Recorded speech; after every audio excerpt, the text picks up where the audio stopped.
Welcome everybody to today's stream. Hope you had a nice day so far. Let's play some Guild Wars, and today we have a raid training session. So I hope everyone will show up and we do Raid Wing 2 today.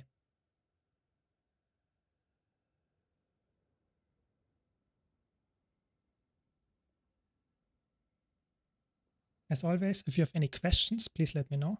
I'm always happy to answer. Not only regarding the raid, but also everything that is Guild Wars 2 related. So if you're a new player, if you're a veteran, whatever, I'm always happy to answer questions. Of course, I can't promise you anything. Sometimes I don't know everything about the question that you might ask, but I will try my best. So yesterday, ArenaNet released a, I wouldn't say blog post, but some kind of news that they would not actually release the next expansion that was planned apparently in the middle, just as not usual, in the middle of this year, so at the end of August or something. So they delay it, and that's really interesting. So they will delay it until October at least. Probably that means that's quite likely actually that it will be at the end of October. So it will be delayed at least 2 months, which is debatable if that's a good or a bad thing. It's just a fact for now that we will have at least 5 months between the last Chancellor Wilds patch and the next expansion. I don't know what the conditions actually are, why they had to delay it. I don't know. We can speculate about that for sure. There are reasons why that could happen. It did not happen before, so I don't know what that means. But you could make the argument that it's good, so that we get a better expansion if they have more time to work on it. I think that's quite likely, actually. But you could also make the argument that the new expansion cycle is already delivering less content than we used to, and now we have to wait longer, and so that could be a bad thing for you. Depends who you asked. I think I am happy with the game. Currently, I like to play the game still, even though I don't get that much content. I still like to play the game. So I would say for me personally, I think it's good if they delay it, because then the expansion will be better, and probably on launch we will have more stuff to do. Will hopefully be less buggy and it will have more content. Let's see if that's true. I don't know if that's the only reason why they delay it, I have to admit. Let's see. Let's see.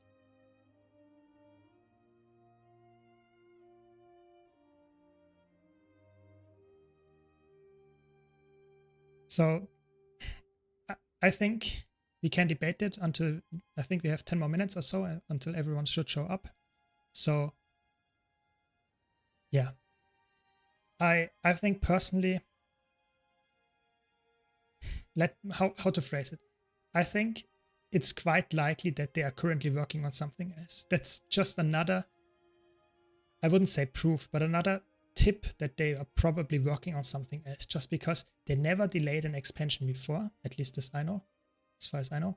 And I have to be honest, if you have a schedule that is yearly and you now notice that you will not make it in time, it's quite likely, even though we had just a new patch that was not that big, it's quite likely that they actually overcommitted too many resources in something else, and they now have to, yeah, just be pushed back on the smaller team. That's my guess here. Let's see if that's true, or if there's some other problems that they encountered. I don't know if they had to do some adjustments that they previously did not expect it to do. If, for example, they were going for raid and convergences now, and maybe they want to go back to maps, and that's just a change for them that they did not expect to do. We never know. They are not that transparent, but we know at least now that we have a delay of at least 2 months, and I think that's something that I, as a player, highly value if they give us this feedback, because even though it means that we get the content later, it means that I have at least some closure, that I expect there will be something coming and not some just last minute change and they will delay it, let's say a week before they wanted to release it. That's way better to have that months in advance, at least in my opinion. So if you're wondering what I'm talking about this one. Thanks, Kura, for the sub. Really appreciate it. Thanks a lot. So I'm talking about this update on our next expansion release date about this expansion 6 related announcement that they had. Welcome, EchoFox, welcome. Really appreciate this up. So I was talking about this, and I think there could be made arguments about, is it good, is it bad? I think there are arguments for both sides. That they will delay it for 2 months, I think is not too long of a time that we say, oh, that's horrible, the game is dead, the game is dying. I think that's not the case. I would say, personally, I think it's good if they delay it, because that means they know there is a problem, or they will not fix it in time or something, and they will delay it, and then we hopefully get a better expansion in October, that is. That's better for me. But if you are someone that really likes to play the expansion as soon as possible, that's obviously something that you might not like. I think there could be arguments for both. I think the more interesting thing for me personally is the background information. What happened? Why did they do this now? What are they actually working on currently? That's way more interesting to me than the actual announcement. But sadly, we don't know anything about that. Maybe I can dig something up here, but for now, that's the only information we have. Let's see. I'm really excited to see how this develops. But currently, we don't know a lot about it, I have to be honest. And we also don't know if they are just too pressured to release new content and they just can't finish the other stuff that they want to do, or if it's just, I don't know, some problem they encountered, some errors in the code, in the engine, whatever, and that's causing the delay. We don't know anything about the new expansion. Nothing regarding the story, nothing regarding new features. Maybe they are working on something really crazy like an engine overhaul and they are struggling with that, and it's just will not be done in time, something like that. I don't know. A bit more time to make the update even better is always good. If they release it later and it's still very small or full of bugs, then that's bad. Yeah, that's true. That's my biggest fear, that they release the next expansion 2 months later and we expect all to have a nice bug-free or somewhat less buggy expansion with a lot of content at the start, and then exactly the same like Soto and Chante Wilds, which is good, but not perfect in the amount of content we get. So I'm not perfectly happy with either case, but what can you do? Yeah, what can you do? Welcome, Filthy. I was already wondering why you're not here. Okay, so let's invite the people that we have signed up. Give me a second. So the new expansion is delayed by 2 months. That's not the end of the world, I have to be honest. 2 months is nothing too crazy, but it's something that I would say is considerable amount of time. 2 months is something that is actually, wait 1 second.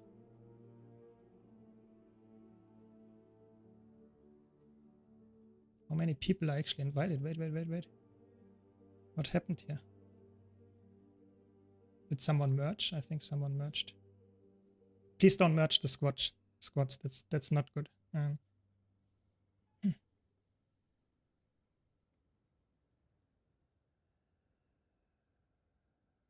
So let's see, who else do we miss? Just that I get all the people that are really want to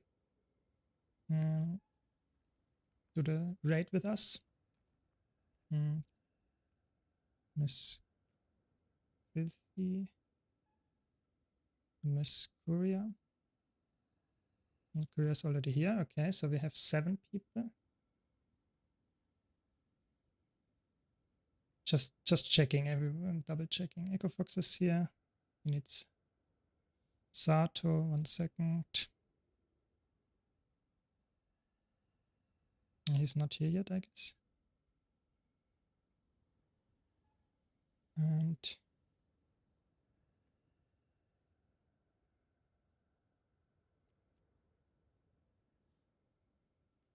okay. Yeah, it's fine if you. Of course, it's better if you join with /squad join if that works out. Perfect. But I just don't want to have people joining that are not supposed to be there yet. So if someone, did not sign up in time, I don't want to let them take a spot from someone that actually signed up. That's my reason here. Okay, so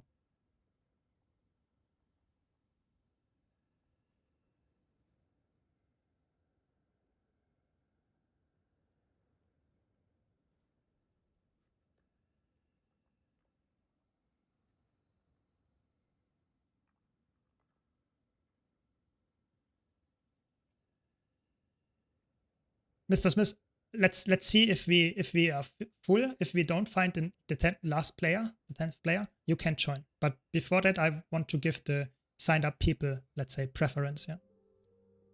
Maybe there are new weapons, new something, but they never delayed the expansion just because of that. But maybe they have some kind of problem within, let's say, inventing something new or implementing it rather. So if they would, for example, I just say that I don't have any information on it, but let's say Scepter Offhand, it doesn't exist. Maybe it's harder to implement than they've thought. But I think it's actually quite late now that they would have encountered this problem right now. So personally, I think that's not the reason, but maybe I never know what they are doing actually. Never know.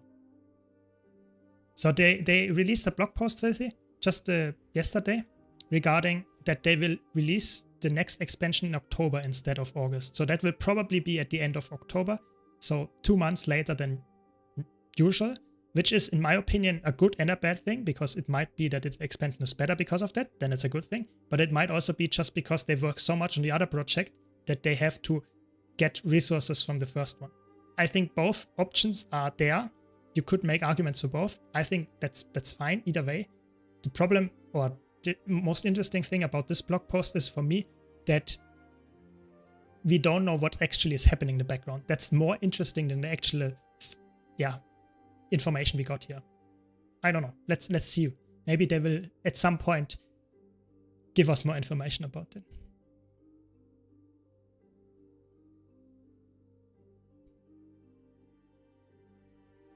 Yeah, I think a lot of the people in the community that played the last patches were a little bit underwhelmed. That's true. They were really not happy with the expansions or with the new patches. And I think it's maybe their way of saying, okay, we noticed your feedback and we want to improve on that and we want to have more time and are not in that tight of a schedule. I don't know.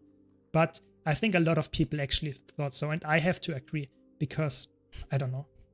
Welcome, Roaming Spirit. Welcome, welcome. Okay, so now I will join this Discord. So, as always, one second.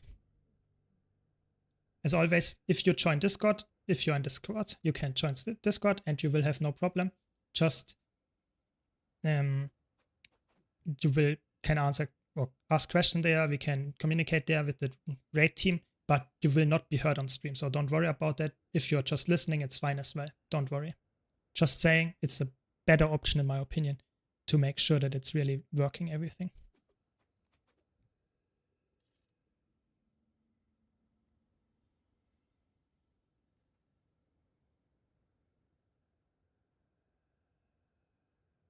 Welcome, welcome, everyone.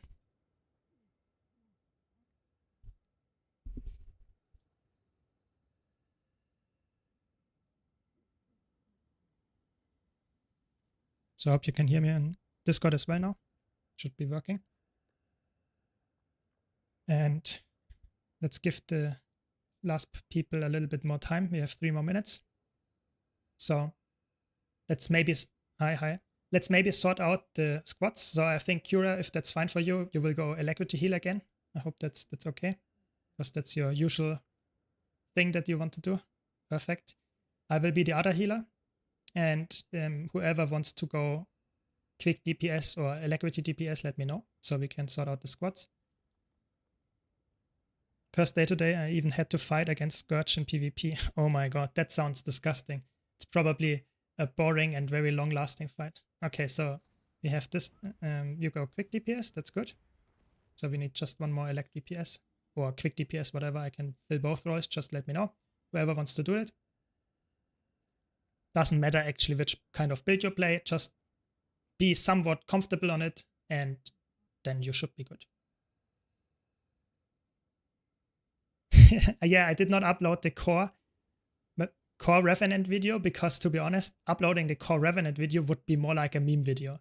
Because I have to be honest, either it is a really, let's say, a funny video that I try to do something to make it work and I fail at it, to make World versus World roaming great again on a core Revenant. That would be a funny video.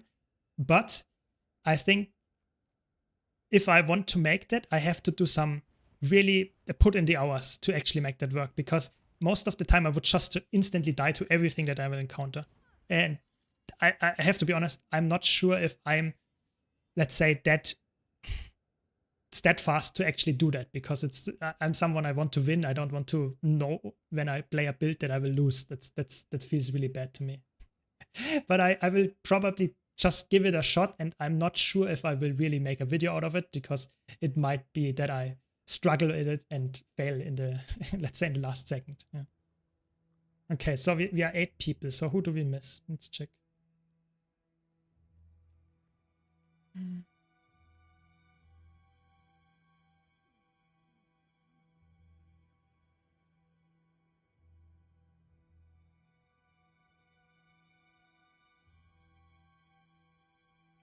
We are 9 people. Very good. So we're just missing Flippy. Okay. I'm not sure if he's coming. So the first boss has decent amount of phases. So I would say the first boss is somewhat power favored, but not completely. It's not absolutely necessary. It's more important that you bring CC on the first boss. The second boss is not really a boss, so you can play whatever you want. It's more like an encounter. You have 3 mini bosses there, so you can play whatever you want. And the last boss heavily favors Condi, or somewhat favors Condi, because there will be sacrifices. So there will be a random player turned to an, let's say, an enemy player, so you can target them. And if you play a very bursty power build, you might kill your ally very fast. If you play a Condi build, it's a little bit less likely that you kill them in time. So play whatever you like, it will be fine. Just listen to my course, that's the most important thing here. And if you are having any feedback, if you're a veteran, experienced player, please let me know as well. I don't want to, let's say, explain stuff here that is not completely correct or whatever. Please let me always know if I say something wrong. But I guess I did this way too often, so I actually should know what I'm talking about. Okay, let's wait a few more minutes, and then Mr. Smith, if you're still here, you can join. So who is the last person? We need one more Rune DPS. So who wants to do that? Who can play some kind of quickness or alacrity DPS? Doesn't matter which one, just one of them that you are comfortable.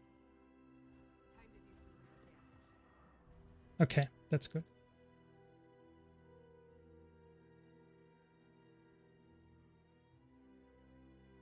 Yeah, I mean, I would rather have Snowdrop on some kind of DPS, but it's fine if we have someone else that wants to play, let's say, DPS more than him, then let's try as well.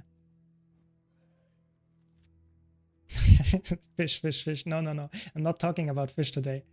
Did that way too long. I see people using Spear, Shortbow, and Revenant, but can't find any builds online using that weapon combo. So I think if you use Spear and Shortbow on a Revenant, you are very clearly going for some kind of Condi build. And I think that's fine. But if you roam on a Condi build in World vs. World on Revenant, I think you're very likely to play either as a Vindicator to just have more dodges, or to play on some kind of Herald to get more Condi pressure. But on a core Revenant, I'm not sure if you have any legend other than Malex that can support your Condi thing. So I'm not sure if I can make that work, to be honest. You can use it as giveaway. No, I don't. I will let it on stream, but I will not read that. That's the wrong text. I don't want to sing that song. It's already horribly in my head. Don't remind me, please. Okay, so I guess we will now open it. So whoever wants to join as DPS, I guess you can squad join. First person, first come, first serve here.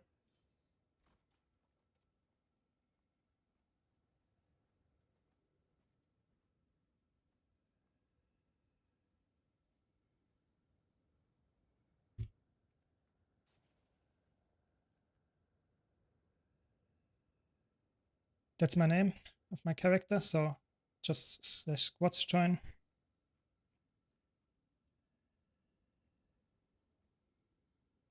Sorry for keeping you waiting, the people that are already there. It's always happening that at least one person is not there. It's always sadly the case.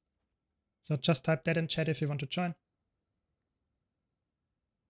Yeah, I try my best with the uptime. Okay, let's do the pre-event. So whoever is here, we can already start doing some clearing. Sloth will be the first boss. That's correct. Let's hope it will not be the last today of our expand, let's say, adventure here. I will explain the boss as soon as everyone is here that needs the explanations. And don't worry too much. It's people say it's a hard boss, but I would say it's actually not a really hard boss. It's just a boss that is very, it doesn't have a lot of mechanics, so a lot of people, yeah, fail the attacks that the boss has, because attacks are the most important thing. Yeah. Just saying that this is the most important thing here. 1 second.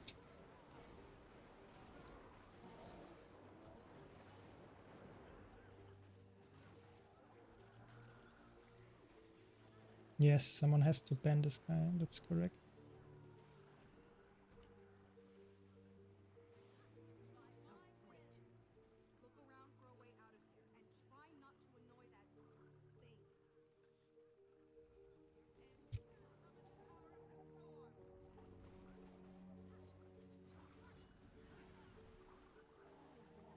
Yeah, it's the puck breaker. That's correct. It's because it's one person can fuck up the whole squad, to say it correctly.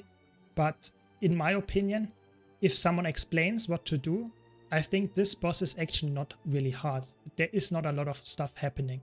You just can't see your ground anymore because there are so many attacks happening. That's the only thing that is annoying here. But I don't know. I think it's not too hard. Okay, so who can do the quick DPS? So if no one does it in the subgroup 1, then I will have to put Snowdrop to quick DPS because we need that, or at least elect DPS is also fine. Just let me know, because that's what we need. In the end, we can also 9 men, 9 women add, so that's fine as well. Just we need boon DPS.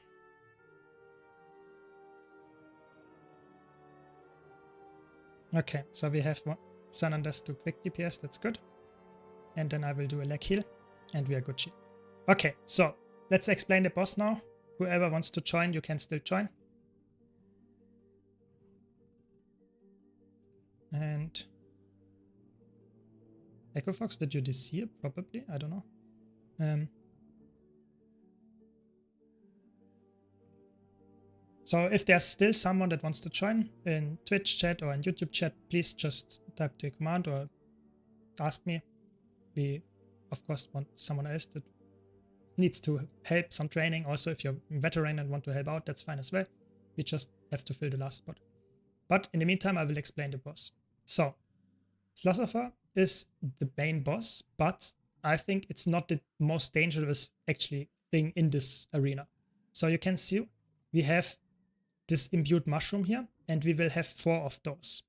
So that means this one is the first, and there will be multiple ones spawning. So I can quickly put the markers down. Let me 1 second. So somewhere back there will be the second, there will be the third, and there will be the fourth or something like that. So around these symbols, not completely there, but around these symbols, there will be the mushrooms spawning. They are on a timer. So as soon as the first person eats this one, there will be another spawning at arrow after a while. You will transform into a slubling, and you will be friendly to Slosopher, but you will be the enemy of us. And so that's the most important part. Go and dodge away from the group so that you don't get damaged, pulled, whatever. And the important part here is you have to eat the normal mushrooms that are on the ground to remove a part of the toxic arena floor. So that's really important. So the typical route that you want to go is somewhere around just in the direction of the next room. That's I would say the most important thing. It doesn't really matter if you go at the wall or in the middle. Nowadays with the power creep, it doesn't matter too much. Yeah. So it's really important that the people that are eating the mushrooms go away as fast as they can from the group to not receive damage, but also the group should be really aware and not pull the slubling in, not damage it, it has some HP, but still you can kill it very easily. So please be aware of that. And eat as many shrooms, let's say maybe 3, 4 in the direction, so that we are fine, maybe 5, depending on our DPS. Just make sure that you eat some to get to the next mushroom, which will be at the next marker. So if you are eating the first shroom, we will go to into the direction of arrow. So please eat until, let's say 5, until you are very close to arrow, so that the next person can actually grab this mushroom there, and we continue like that. So now we have to assign 4 people. 4 people that eat the shrooms. You can't eat double shrooms, so it can't be a single person that eats always the shroom. So we have to assign 4 people because of a debuff. So who wants to be shroom eaters? Typically that are DPS. You can also use offensive DPS. Typically you don't want to use healers because that might make the, let's say, might make the fight harder. But if necessary, everyone can eat the shroom. If someone dies, you can back up it as well. Please, now, let's say, volunteer for the shrooms, please. It's really nice.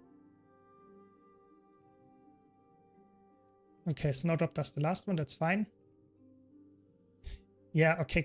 I mean, if all the veterans then do it, that's fine as well. But let's see.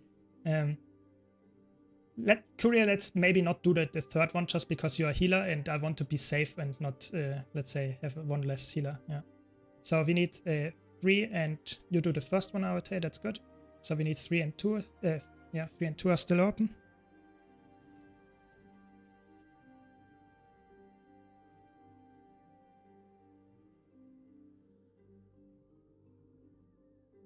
Yeah, that's good. That's good. So we need 2 more, please. Don't be shy. So if we can put Sato on one, but I just want to make sure that maybe someone new does it. It's not hard at all. Yeah. Yeah, I guess then if no one else wants to do it, I mean, it's your chance to learn it, but if you don't want to, then we put Echo Fox and Sato on the other ones. So then I would say Sato does 3 and Echo does 2. That's then how we do it. Okay, that's the first mechanic explained. If you have any questions, always let me know. So that's an important mechanic, but it's not the most dangerous one. There will be some special action keys that people get. And when you get the special action key, you have a limited amount of time until it drops automatically on the ground. And it's some kind of puddle that will expand and does some heavy damage. So typically you just put it somewhere behind our path. So if our path is in, let's say, direction of from arrow to circle to heart, in this direction, in this kind of circle that we are going, then put it on the, let's say, in the opposite direction. It's really important that you put it away from the group, somewhere probably, if you can, at the wall. If you press the special action key, you will put it down early. If you wait until it runs out, it will pop down where you stand at this point. So please pop it early when you are in a safe zone where you want to really drop it.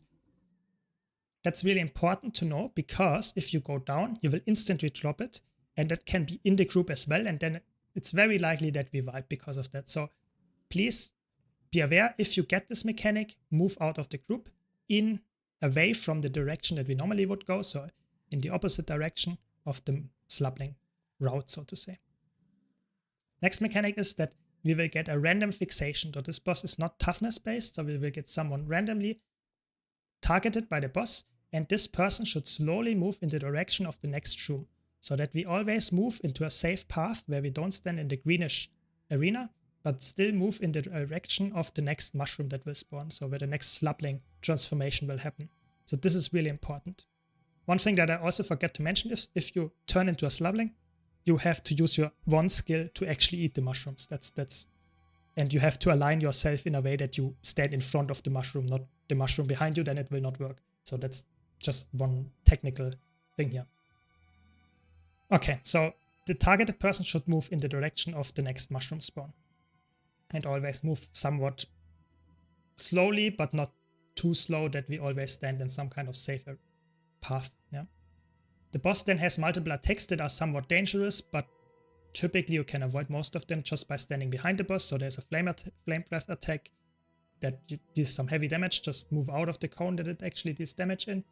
You can also dodge the, yeah, how is it called? Where he slams on the ground and you will get some AoEs on the ground, some orange AoEs that will after a while deal damage and knock you down for quite a bit. And that's really important that you just don't get hit by this. So either move out of them or dodge. So typically you wait 1 or 2 seconds until they are all happened and then you move out of them, because if you move out too early, you will just spread them more and they will still happen. So that's really important that you are careful there.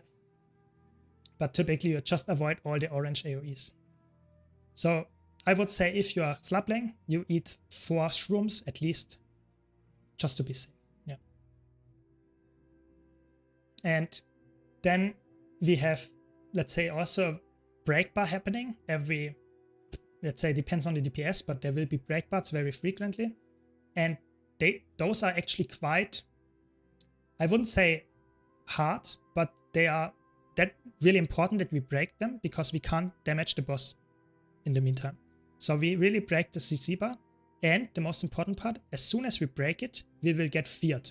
That means we need some stability application or some stun break, whatever works for your subgroup. So that means I can provide stability, but we need someone that can actually also provide stability. So I will now put the Revenant into Courier's group, because Courier is a little bit lackluster on stability application, at least on easy access. So I really hope that Sananders can also play with Dwarf just to get some stability for the subgroup. Just in case, maybe Courier can break it with cleanses, that works as well, but I want to be better safe than sorry.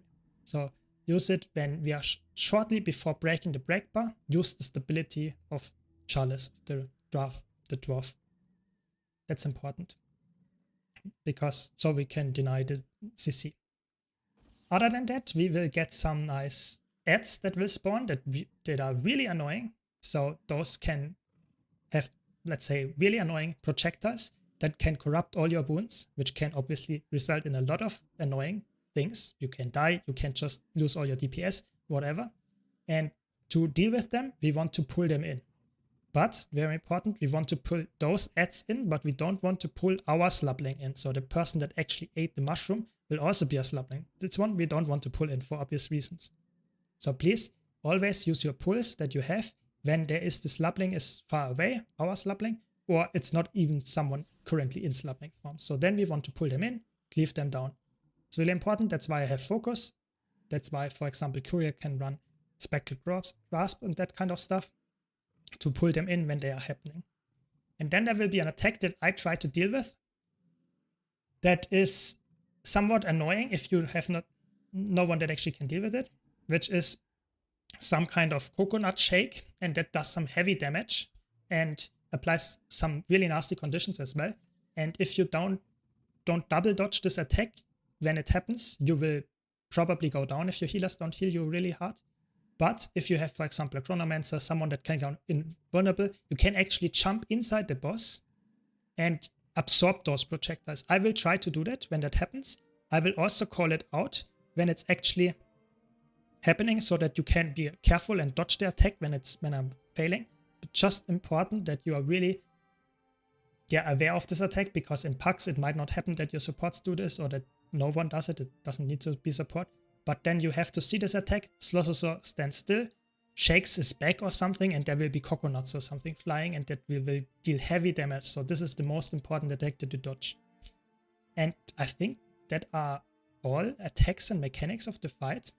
It's just important that you always, the fixation swaps, that you always move in the direction of the next mushroom, that your mushroom players are careful, eat the mushrooms, dodge possible dangerous attacks by the group, and you just are aware when the next mushroom is up. I will call it out. But other than that, it's actually not that hard of a fight, in my opinion. Are there any questions? I don't know how we fill the 10th slot. I mean, is there someone that wants to join? It's us in the guild.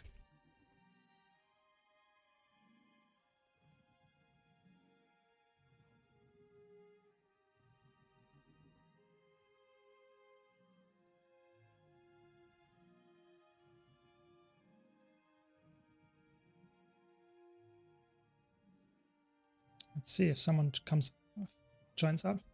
But we can also try it as 9 people. It's not that hard. It will just give us a little bit more time with the boss, so you can learn it a little bit better. Could be good. Yeah, exactly. There will be some puddles on the ground that I explained that you have to avoid, but they have a delay. And while they are spawning, they will spawn multiple ones. So the delay is around 1-2 seconds. Just wait until all of them are spawned and then you move out. Because if you move too early, you will spawn in multiple areas at the same time and it gets harder for people to actually avoid them. So really wait a bit when the attack happens and then dodge or move out of them to be sure that you are out of them and you didn't spawn too many of them. Yeah. But you will probably get hit by this attack. It's normal. It's fine. Just be careful that you can avoid it in the future. I think you can counter them. Yeah, sure, DPS is good as well. Good. So we have a 10th person. Very nice. Okay, so like I said, this was not too important. Let's just hope that the new person that we got either doesn't get the mechanics or knows how to deal with it. Because like I said, if someone drops a portal, a special action hotkey, or some kills the mushroom guy, then we have really bad, situation. I think you can counter it with stability. I'm very sure about it. But the thing is, it's very unlikely that you have stability all the time because you typically use the stability when there is the fear happening. So in this fight is not really necessary. Do players need to dodge the blue circles as well? I would say dodging is not required. You can just sidestep it. It's very slow actually that it happens. So I typically just wait 1 or 2 seconds and then I step out of it. And that's why if you move around, if everyone moves around a lot, it gets really annoying because you can't really sidestep it. But if you wait a bit, everyone waits a bit, you can easily sidestep it because there will not be that many on the ground in the first place. But like I said, it's better safe than sorry. If you are not sure, dodge in the last second. That will always work. So I will also put down some foods now. Just if you need. Flip. Welcome, welcome. So are you in the squad? Probably not.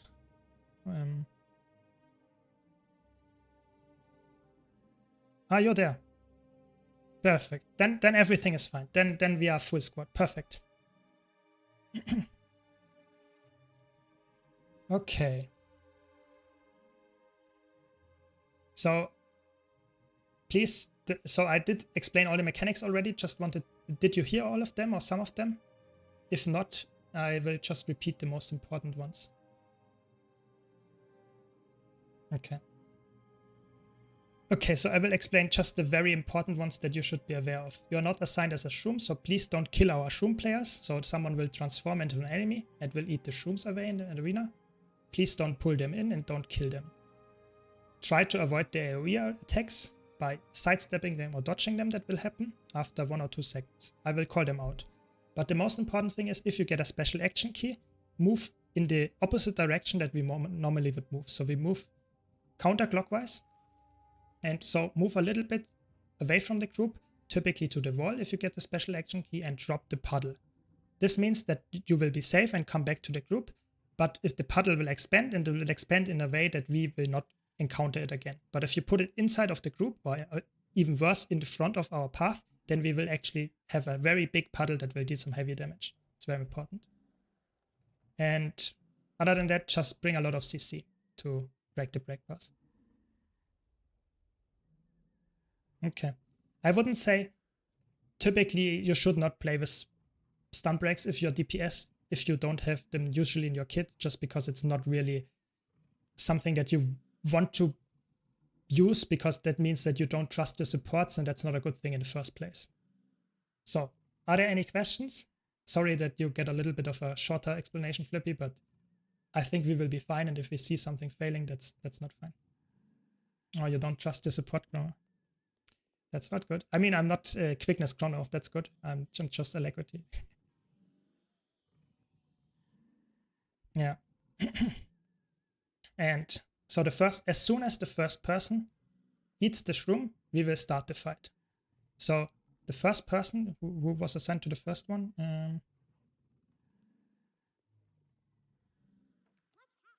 Oh, there we go. And now we got the, so Snowdrop got the fixation. We move in this direction just to make sure that we don't get the slapling pulled in. And now this is the attack that you have to move out of. And now typically you just stand behind the boss if you're a DPS player. You see this can easily kill people, but it's not really that hard if you just sidestep the attack. This was the Flame Breath attack. Now we will just DPS the boss. We will get a breakbar very soon. So save your CC for that. Very good with this, with the eating. Very nice. Good job there. I will pull in the slublings. So you can come back now with the actual with slubling. Perfect. And I'm this actual person that is targeted. It's good. Good to know. So I will just pull the mob a bit here. So the next mushrooms spawned. Echo Fox will eat it. Very good. I will just stand here. This is the attack that you have to sidestep or just walk out of. Very good. Oh, we got a lot of people dead. So if you're if I'm the healer now, I just move up, or the fixated person, I will move a bit away just to make sure that we actually get not killed by the mobs here. CC please, CC. And stability. Now we got the puddle here. That's what is expanding in the middle is the puddle. So Courier, come back. Okay, that's why you should have stability, but it's fine. Very good. Now the next attack will be the coconut attack probably. There it is. I don't have the thingy yet, but it's fine. I will heal you. So careful. So you see the boss again? That's why you shouldn't do the puddle in the middle, because it's expanding quite rapidly. You can see this. This is really high damage that you did get here. So please use stability now. Try to cleanse as well. Careful, this is the knockdown attack.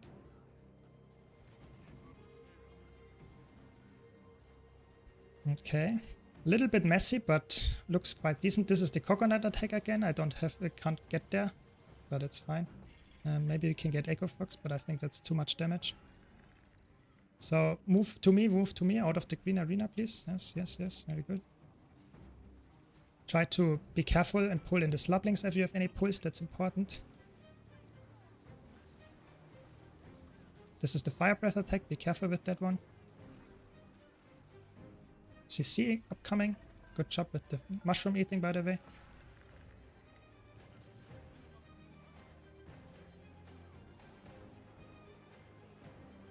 So pull the boss a bit away, please, in the safe path. This is the coconut attack again.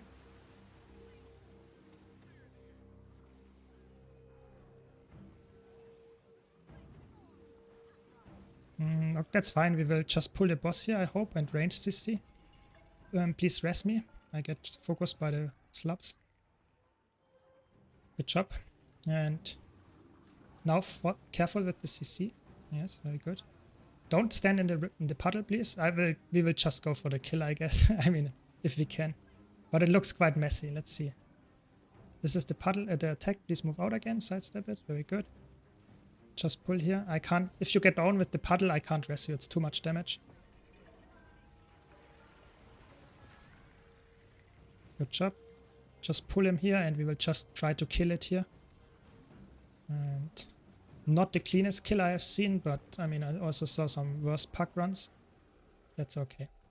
So you could see that gets really messy, this fight, if you have people that die when they have the puddle up, because it will drop in the arena where we stand and it will spread and it will just deal a lot of damage. It's really annoying. So please move out of the group as soon as you see it. And it's actually not a hard fight. If you pull in the slublings consistently, it works quite well.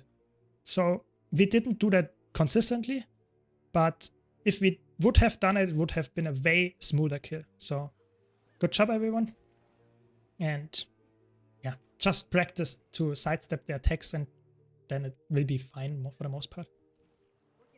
So next up, we have Bandit Trio, which is not a real boss. It's just more some, let's say, I don't know, some kind of encounter where we have some mini bosses. So just follow me and glide down and really glide to the position where Snowdrop is gliding, or follow me to go to this launch pad here and kill the bandits here and the walk, so that we have the easiest time for the assigned person for the mortars.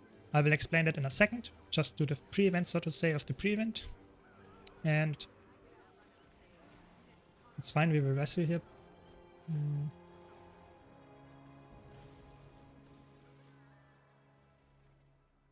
And so you just clear out the bandits on this launch pad. Now follow me, and you can pick up a bomb here, and you can just teleport up, just like with the Sabata and stuff in the first Great Wing. So now we stand here.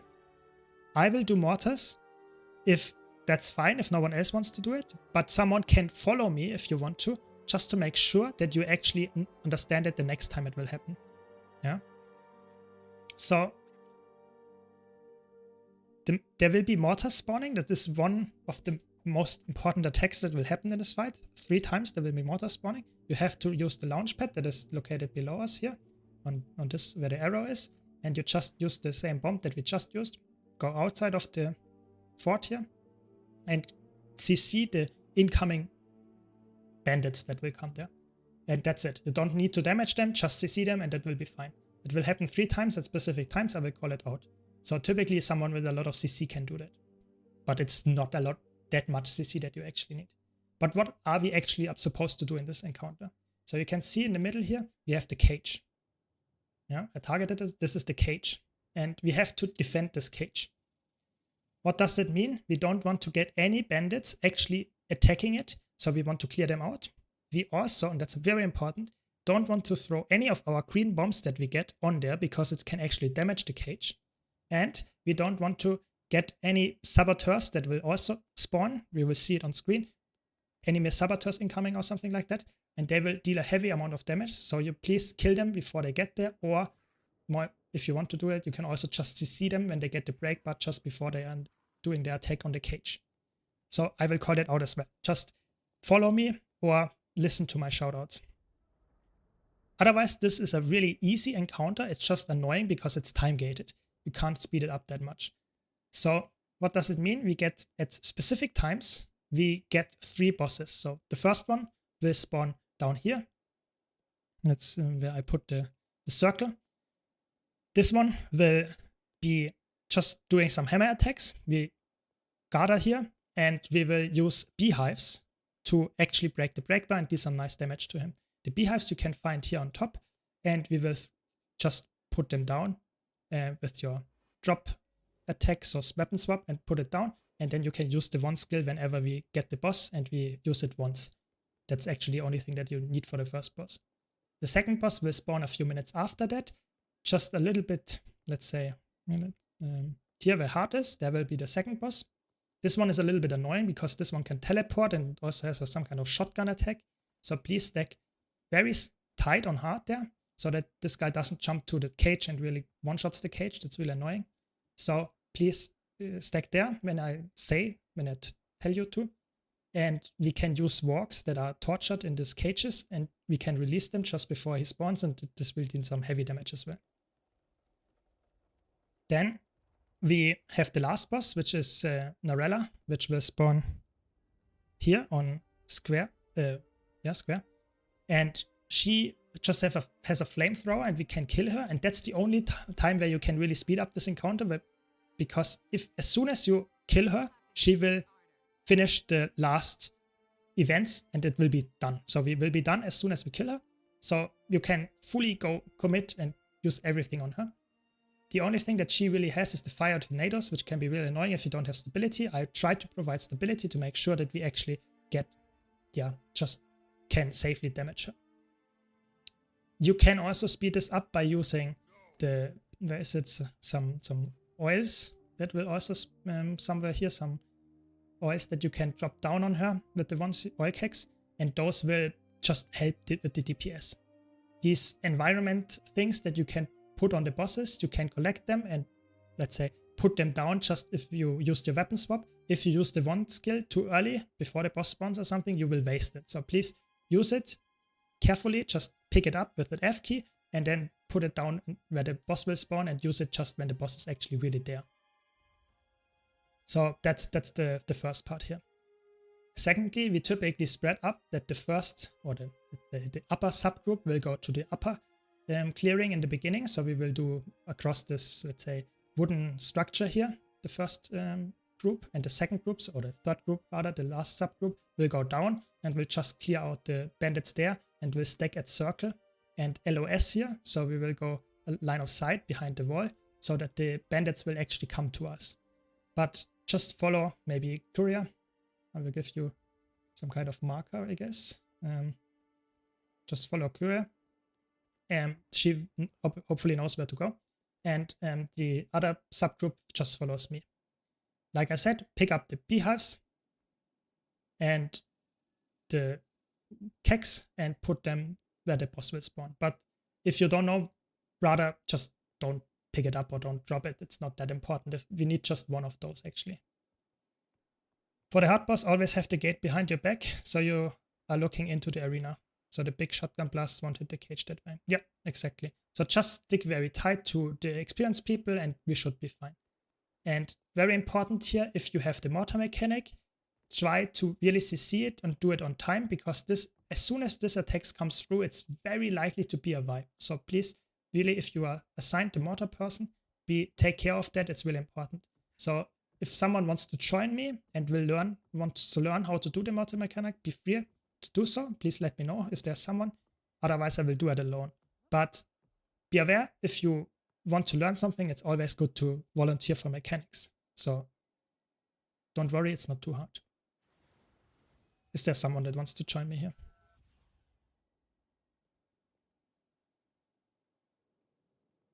Yes, all classes can do mortars. So the first one will be just one guy. I think the second one, I'm not sure, also just one. And the last one will be 3.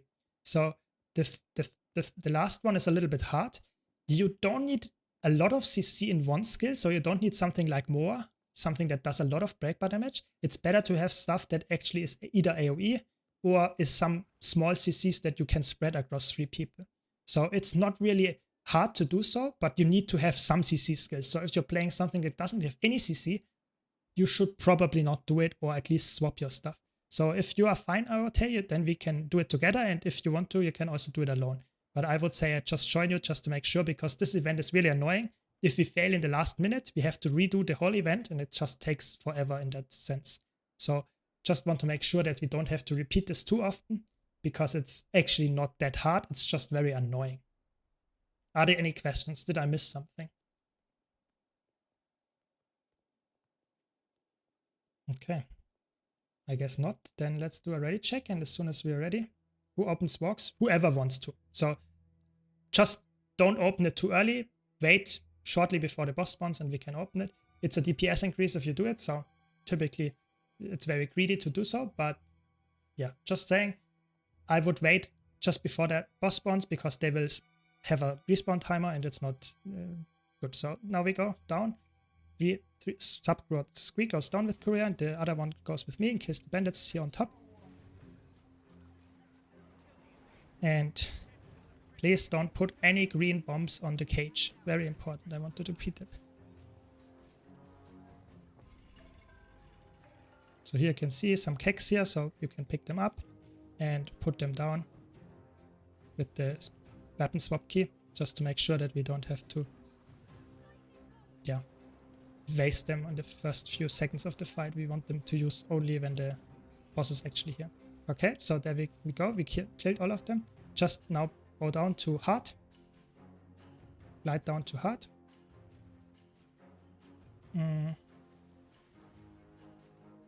Stack with there. Don't kill the mobs there. Just pull them in. It's fine if we just all go here and pull them in, because they are, if we are line of sighting, they actually come to us. So that's the really important thing. Stack here really tight with the wall and the door, and they will all come to us. And this is the first phase, so to say. And then we just randomly spread and kill things that are actually all around and wait for the first boss to spawn. It's really boring. It's not really, yeah, there's not really any challenge here. So I guess we killed all of them. We can now kill this guy as well. And yeah, just spread, kill some enemies that are spawning, and wait for the first boss to spawn.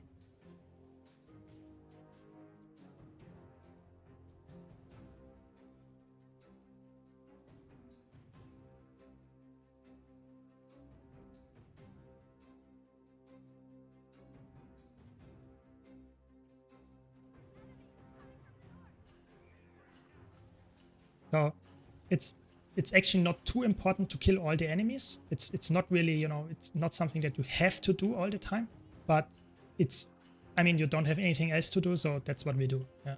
Because the enemies are not really attacking the cage all the time, so it doesn't really matter. So there's the first boss. So we can use the beehives here if we have some. I guess we don't, so I will use it. There we go. It's the break bar. It's fine, I already used it, Echo Fox, it's fine, it's fine. And just kill it, it's very easy. Typically you want to be careful and not pull him to the cage or kill it in time, just because those really tough legendary mobs here deal quite a heavy damage to the cage, which we don't want. So that's the attack. Saboteurs incoming, so that means we will clear the saboteurs, which are some really somewhat tough enemies. So we targeted here already. You can kill it, or you can just wait until it's next to the cage and then it gets a break bar and you can just break the break bar. Everything is fine here. Just make sure that it doesn't get the attack through.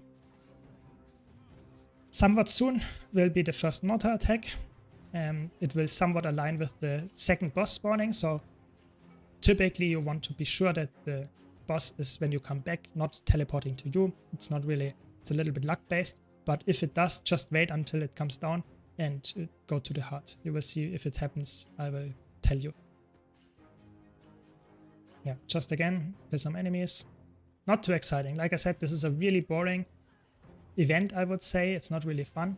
And in my opinion, it's very, very unfun actually if you fail here. So this is the attack. The enemy is preparing mortar strikes. So I would say, if you are up, follow me please. And we use the bombs here. And follow me on the jump pad. And there we go. This is the guy that we have to CC. So use CC now.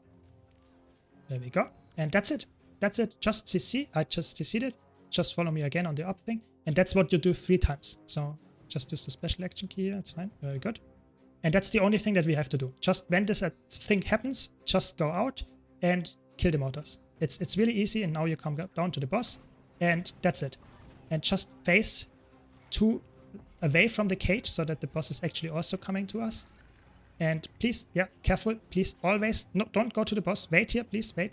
Come to us, come to us. We don't want the boss actually going anywhere near the cage. We want to be really safe here. It's fine, I will heal you. Tank the attacks. It's really important that we, nice. Again, mortars will happen. I will do the mortars now. Just stay with the group, please, and kill the boss. It's more important than the mortars. And yeah, so that's the boss. It's not too exciting. Just really stick to the heart marker. It's the important thing here.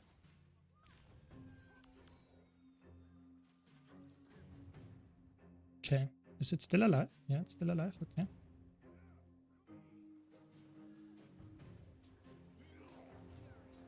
Again. Very good. You did it. And now we will have the saboteurs again. Just kill the saboteurs and kill all the enemies that are actually happening here. The saboteurs nowadays are quite easy. You just either kill them or CC them. The mortars are a little bit more annoying because you really have to go out, and if no one is feeling responsible for that, it can lead to a wipe. So please, better safe than sorry. If there's no one going, go, even if you're not assigned. But I think I will now complete it and it's fine. Just if there is this happening, now saboteurs and mortar strikes are happening again. I'll tell you if you want to help me or join me to see how it works. You can go to the mortar strikes here. Just go on the platform, and we will now get 3 of them. So we have to CC them very quickly. So there we go. And this one, very good. We did all of them, and now we can go back. So that's how it works. Now you should be fine. Yeah. Yeah. And the last saboteur will spawn when the Narella boss is already up. So there's the Narella boss stack on there. Use the, like, just as Echo Fox does it. Use the kegs on her, and I will try to give us a lot of stability here. And be careful with the saboteur that is actually running to the cage. We want to see this guy. Very good, we did it. And now just focus on the boss and we should be fine.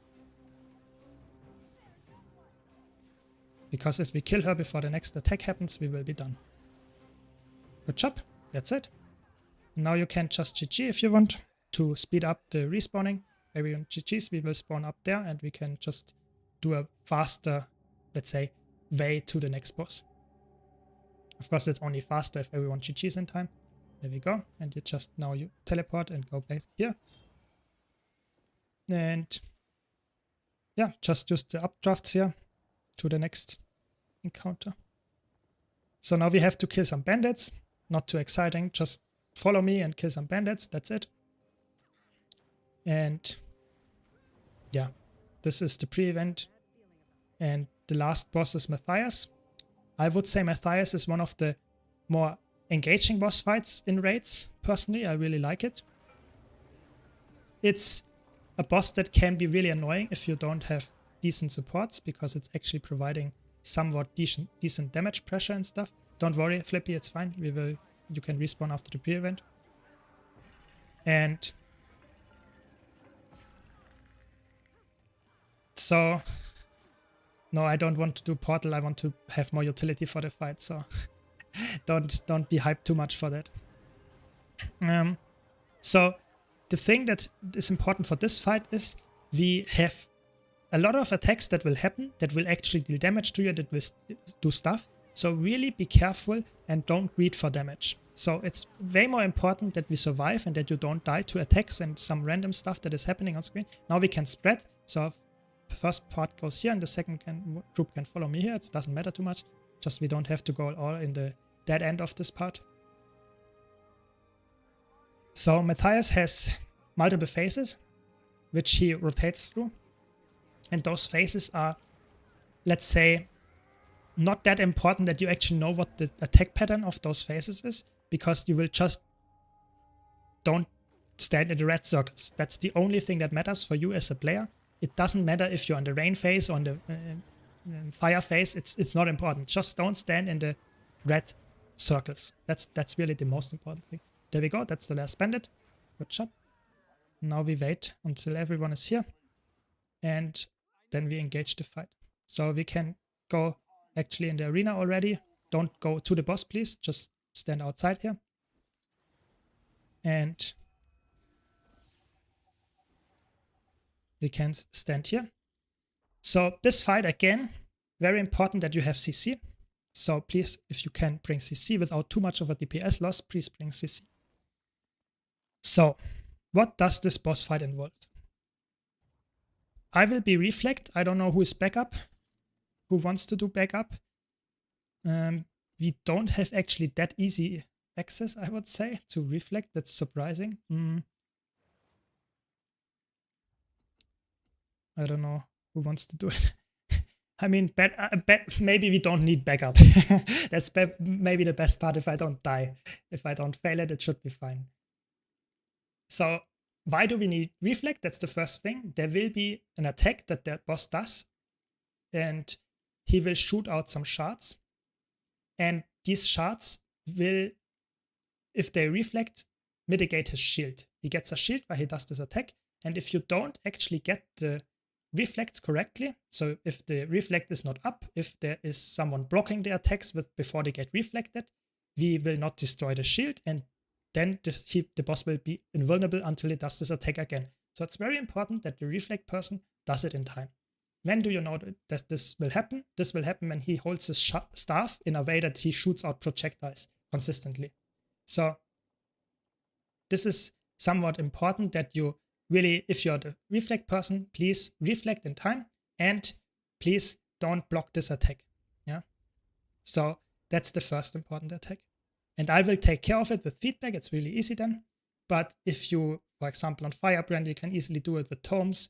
You can easily do it on, even on Thief if you want to. If you use Staff, you can actually reflect it. But there are a lot of attacks that are actually quite decent to reflect. Even on Warrior, you can do it. You have this utility skill that can do it. But you need a long-lasting reflect. So typically Firebrand with Wall of Reflection, with the tome skill or feedback on Mesmer is actually nice. Okay. So, which other attacks does this boss have? This boss has some nasty damaging attacks. So it has some attack where it jumps in the air and does some damage, shards around you. Please don't reflect those. They are spread in a 360 degree and they do damage. Just dodge them. If you reflect them, they will actually empower him. So please don't do that.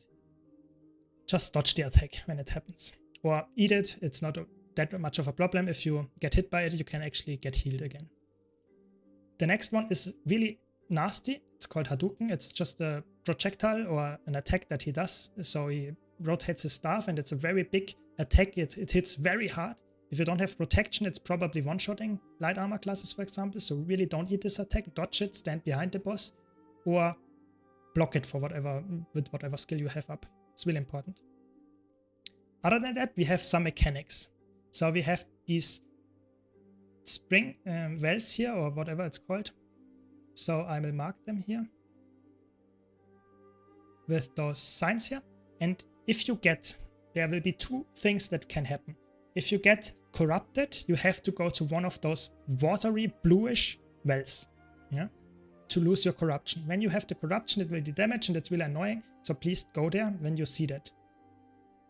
If you go down with it, it's quite annoying as well because you can really arrest that easily. It's an orange AoE around you.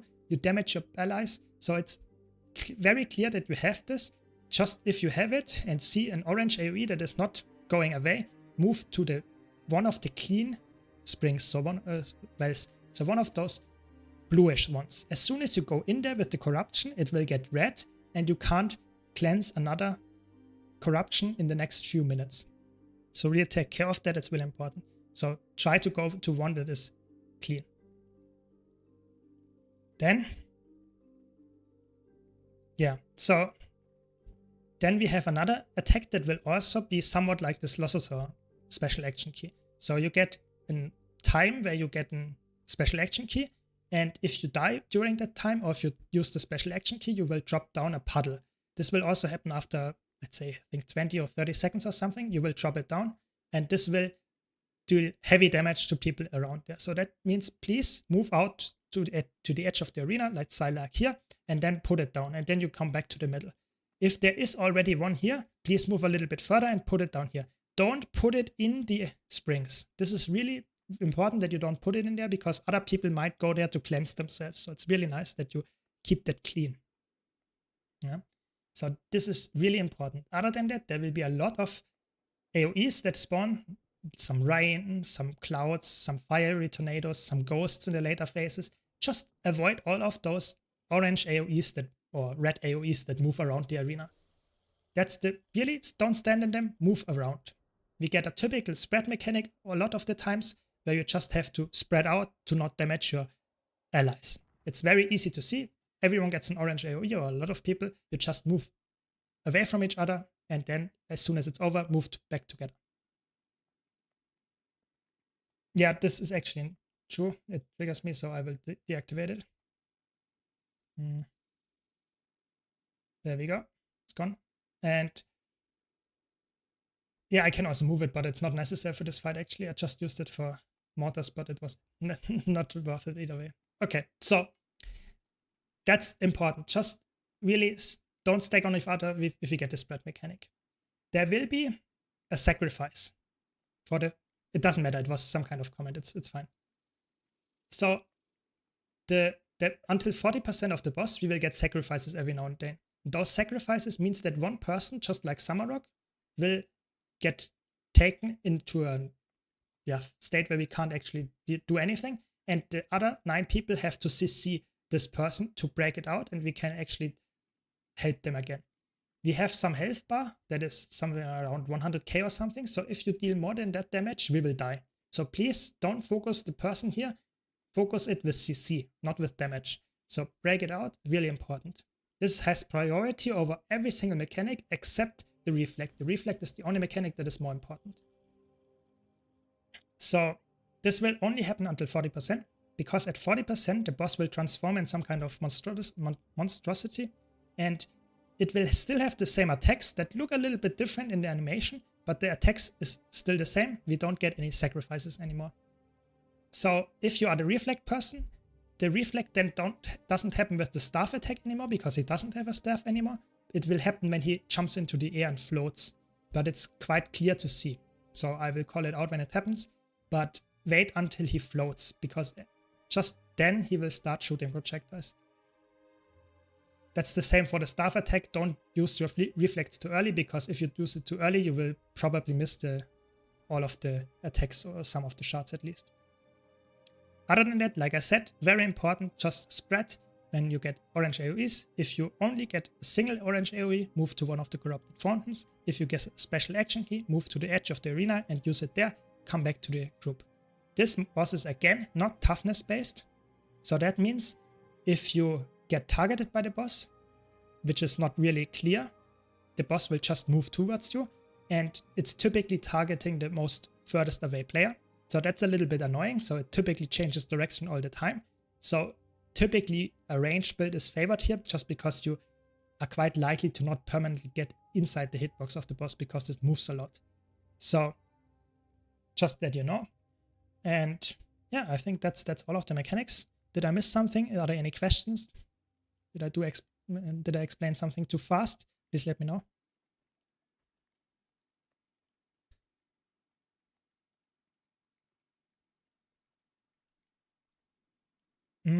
I'm not sure if that works, to be honest. That destroys projectiles. We have to reflect them. So that should not be used, actually, I think, because it will destroy the projectiles and we will just not get the bubble actually away. So please, if you are scorched, don't use that actually, because that will negate my reflect. So if you have reflect skills, you can use them, but don't use deflects. So for example, if you are a revenant and use the bubble here in Ventari, this is also not a reflect, it's just a deflect. So it will destroy the projectiles, but it will not be actually helping us. It will actually hurt us. So please use only CCs and don't move inside the boss to absorb the projectiles. Really important. Okay, so if there are no further questions, let's do a ready check. And if everyone is ready, we will move in here. Let's see how it goes. I mean, so far so good. The first attack is actually the bubble attack typically. That's the bubble. He will start shooting now. I will reflect. Don't stand inside the hitbox. And we are Gucci here. First, this is the corrupt sin. Please move out. Very good. Good job here. And now will be the next attacks, probably the Hadouken. Oh, first we get a sacrifice here. Please use the CC on Echo Fox. Very good. Just heal up, barrier up. That's the Hadouken. You see quite a lot of damage. Kuria almost got one shot, even though she's healer. So that's a quite nasty attack. Please move out with the corruption. Exactly, move in the arena. I use reflect and have the special action key. It's fine, I think it should work anyway. That's a corruption, yeah. Just move to the well that is not corrupted. Good job. No, this one is corrupted. Wait, I can res you. Ah, okay, so you did it inside the corrupted well and then you'd go down. It's fine, I will res you. Just you go for the CC now. We want to have the CC going here. Don't stand in the AoEs. Just this fight is a little bit chaotic. Very typically, it's not a big problem. Just really focus on not dying. Ooh, this one is a corrupted well. You can't cleanse it here. So I try to rescue, but I'm not sure if that's actually working. So if you get the corruption and you stand inside of a corrupted well, it will not work. So sorry, I did not get the reflect. You have to tell me because I was resing people. So oh, don't go down in the corruption. Okay, so this is the corruption. I can't rescue there. That's the part. The special action key, it's too much damage. Okay, now will be the next reflect in a second.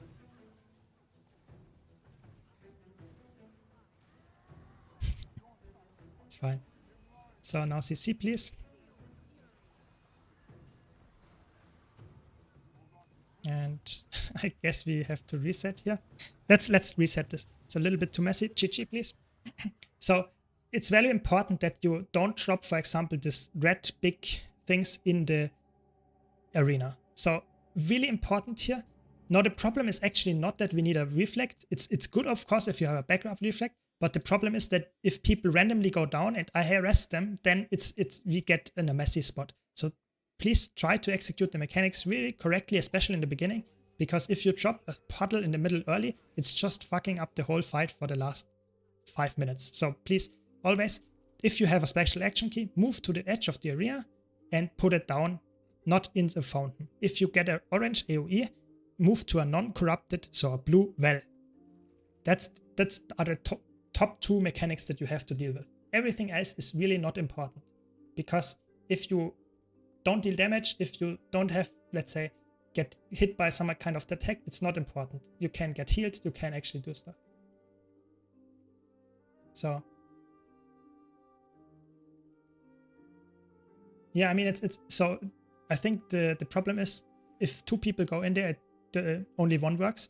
And if you put it down, or if you are low health when you go there, then you might die to some kind of aura tick or to something before of that. So even though you get cleansed, you might still die to it. So let's see. It's fine. It's fine. It was not a big deal. Just the CC was good. And if no one actually dies too far away, we will be fine. So I will use the reflect again. Very good. There we go. That's the first corruption. Please move to a well. Very good.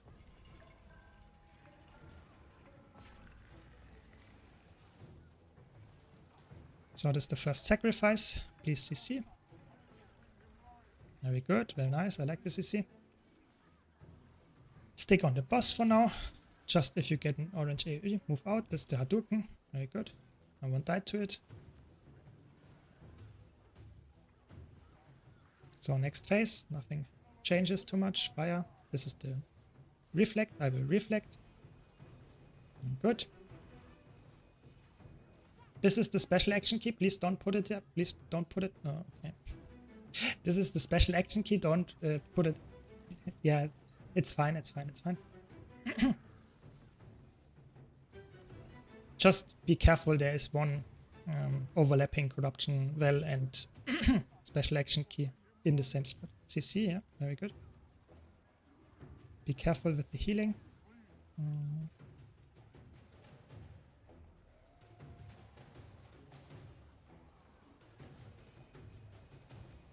So far, so good. Very nice. We got the reflect. Now be careful with the Hadouken incoming. That's just a really nasty big damage attack. Don't stand in the storm cloud, please. Spread here, please. I try to heal you. Very good. We get the transformation in 5%. So be careful. Oh, we got a first we got a sacrifice. CC, please.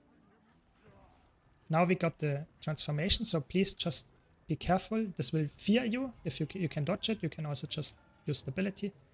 Spread again. I think we can't res you there. Sorry, you stand inside of the attack here. It's fine. Thanks for trying. Happens. That's the problem, that if you put it in the first place. This is the reflect attack now. He's in the air. I can reflect. This is the ghost that I mentioned. Just move outside of the AoE. We get a nice... So careful with the Hadouken incoming. Very good. Try to get the res here. Very good. Careful with the fiery tornadoes that go through the middle and the ghosts. And just, like I said, this is a little bit of a messy fight, but it's not really too difficult. Just try to keep calm and don't spread the damage here. Res Snowdrop, please. Okay, never mind. Snowdrop lies in the AoE. It's fine. We will try to get the kill anyway. So you can see this fight can get really messy, really fast. Even for experienced players, if you get multiple mechanics. Hadouken, dodge it, very good.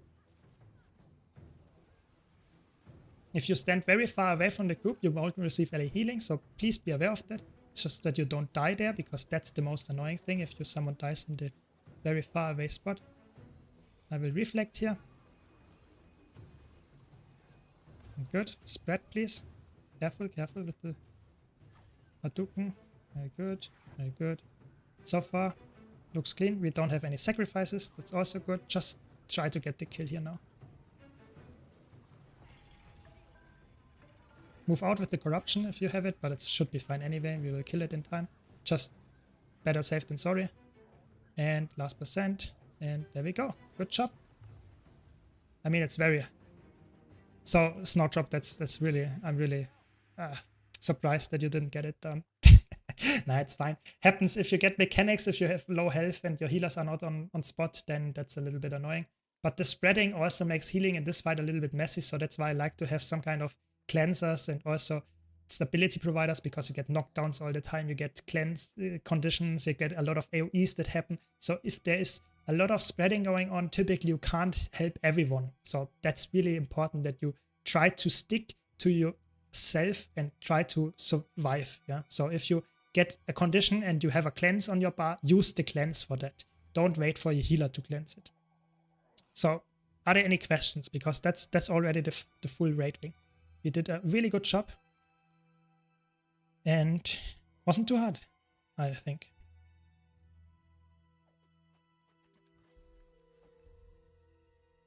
I mean, I guess no questions there. So GG everyone. Good job. And no, I think we are done for the raid training today, but we will probably do some in the future. I think that was quite a good experience. I hope everyone enjoyed it. And thanks for joining. Thanks for helping out, especially to Snowdrop and Kuya for being here as experienced helpers. And yeah, thanks all for joining as well. That were trainees. Really helpful. See you around. I will leave Discord now.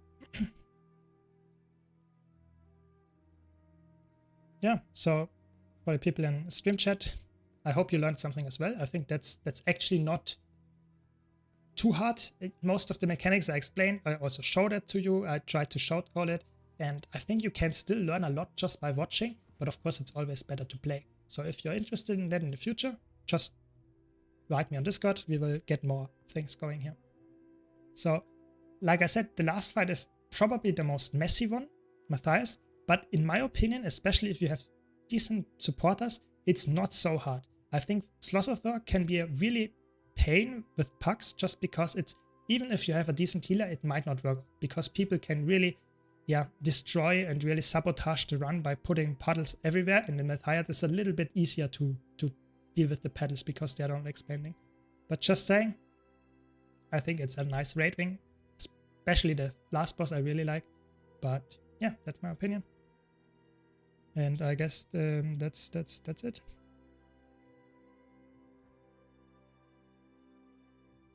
And I guess we will do some other things now. PvE, I guess. Let's see what we get. Some strike missions, maybe.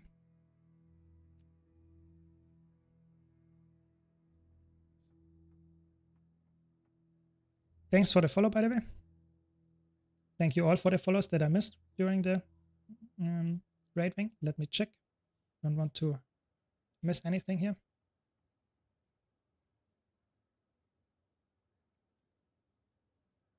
So again, thanks for the follows. Ruff, Dang, Sanandes, and Reshinkin. Really appreciate it. And of course, thanks again, Kuya, for the prime. Really appreciate it. Okay, I guess I'm DPS. Very nice. And I played DPS. Yeah, but you can see a lot of people are always very, reluctant to try raids and are not really going for raids a lot of the times. But I think raids are not that hard, especially if you are a new player and you enjoy instant content. It's actually really nice raiding. It's really nice. It's really fun and it's not that hard at all. Just try it out for yourself. It's actually really fun. Yeah. Wish I got here sooner so I could watch full wing. I will have to replay it. I mean, you can just watch it on YouTube or in the VOD and Twitch. On YouTube, it's probably a little bit nicer because you can also skip ahead if there's some waiting time and stuff. A little bit easier, but whatever. I think both is fine. On YouTube, you also see all the chat. On Twitch, I can't. I'm not allowed to show all the chats. Just saying. Oh, there we go. Already fast. Ready check. Ooh, that's a lot of damage. Where's my protection? No protection. No boons at all, actually. Ah, there we have some boons. Okay.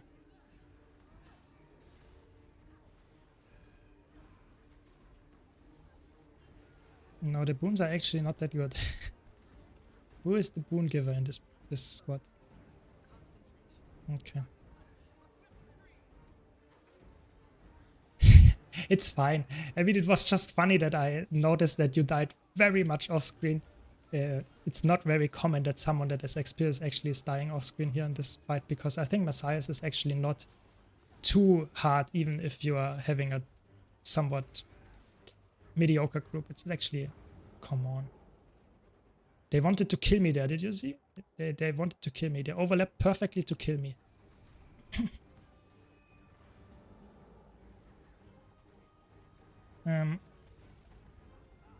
Yeah, I think Slothersaur is actually a fight that is, if you understand what attacks the boss actually has and how to deal with them, it's actually a really easy fight. You can just sidestep almost all of the attacks and just avoid everything. But if you don't see what is actually happening, because there's so much visual clutter in Slothersaur fight, I would say, especially for a new player that is focused on the on the rotation that you want to do, then I think Slothersaur is one of the worst fights to learn actually. Dr. CM, I think, is not too much harder actually than the normal mode. The attacks that Dr. and CM actually has it's very similar, just a little bit bigger and a little bit more punishing. But this attack actually, the projectiles are very punishing. You can reflect them, very, very annoying actually to deal with them. But yeah, I think Dr. CM is not really that hard. It's just in pucks people can really fail to do the mechanics, and that can be really, really annoying. Because this fight is actually quite mechanic heavy, so if some person does not know what to do with the mechanic, you can fuck up the whole group here.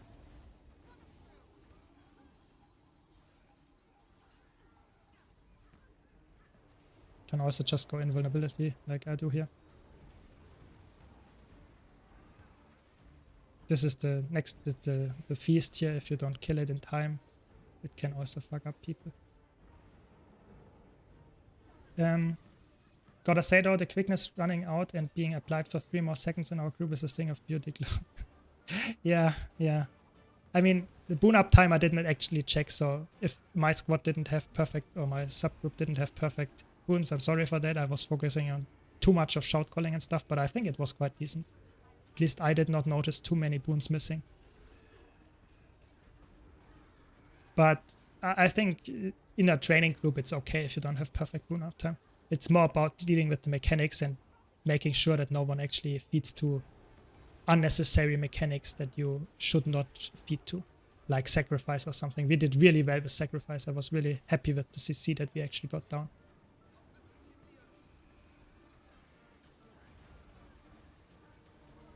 In the CC, yeah, I don't say anything anymore just because if I'm playing DPS, I expect to not have perfect boons. It's just actually insane nowadays. If you just join a normal group, the quickness or alacrity providers, they are so bad. I often have Iceblood Saga strike missions where I do them very frequently, almost daily, and I would say in half of the times, if it's not really experienced people, I just expect to not have perma quickness, which is so annoying because I think that's one thing that is really helping to have fun in Guild Wars 2 as a veteran. But yeah, what can you do? I mean, I try my best to deal with it without complaining too much. So how do you kill the feast? So the feast, you get the special action key by walking into those lights. I will show you when it spawns again. If you walk, there we go, that's the feast. And if you walk into this one, you get a special action key. And if you then target the feast, you will, if it doesn't get body blocked by Dacta, you will actually destroy the feast. So you can't kill it in that sense. You will just negate or just destroy or kill it in that way with the special action key. You can't really damage it in that sense. Nice, we are dead. Good job. Holy shit, this group is cursed. This is so cursed. Should we GG here or should we try to go for a reset? It's probably a GG. Crazy. Me when I play elect DPS Tempest with 0 concentration. Yeah, I mean, I think 90% uptime should be what you should at least aim for in a fight. If, of course, 100 is the best, but if you don't achieve 100, you should definitely go back and try to get either better gear or get your rotation better going. No, you don't try.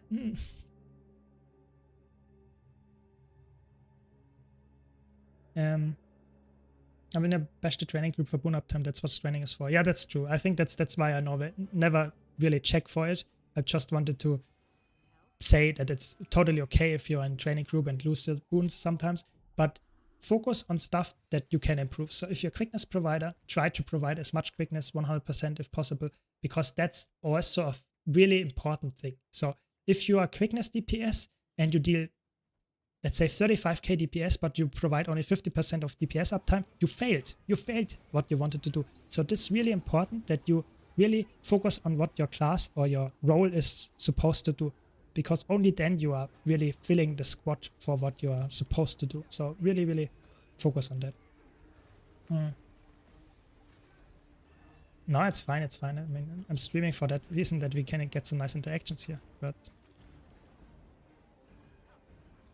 I think it's also okay to have low DPS in raid trainings. It's just that you have to play a somewhat decent meta build, and you should somewhat know the class. So if you're going in first time on a new class and didn't do the boss yet, I think that's somewhat grieving. But if you play a class that you enjoy, that you know somewhat decently well, then that's completely fine. Then it doesn't matter too much how much DPS you actually do. And you could see we killed the boss anyway, even if we had a really low amount of DPS. It's not really changing too much about the fight. It will just take a little bit longer. So the quickness uptime is only 50% in the squad. That's really annoying me, I have to be honest. Yeah, I mean, if you're having 100% alacrity uptime as a alacrity DPS and you can get a lot of DPS, that's really good. But your first target, your primary target, should always be to fully get 100% boon uptime and not care about DPS. That's the important part here. Of course, DPS is also important if you're an alacrity DPS, but if you are not providing enough alacrity, that's way more important than having a little bit less DPS. That's just my reasoning here. And I think every veteran would agree to that. The quickness uptime is horrible. So there we go, that's another feast. Someone else collected it, it's, I guess, fine. But no one... So they collected but don't know how to do it with the mechanic. That's a bad thing. So if you collect the thing for the feast, you really have to deal with it. And shoot the special action key at the feast. But it's fine. Raid training is about mechanics, everything else can be improved outside of it. That's true. You have to learn stuff that you normally wouldn't be able to learn. So for example, if you want to learn a new mechanic like the mortars and stuff, raid training is the way to do it. You should not go and try it in some else, let's say in a pack group or something, because oftentimes people there might expect you to perfectly do it, which is perfectly fine. If you're not in a training, you should do it correctly. And therefore, please try it first in a training or in somewhat of a group that actually allows you to try it for the first time. So that's why if you go for the sloth or some mushrooms and stuff for the first time, raid training is the way to go.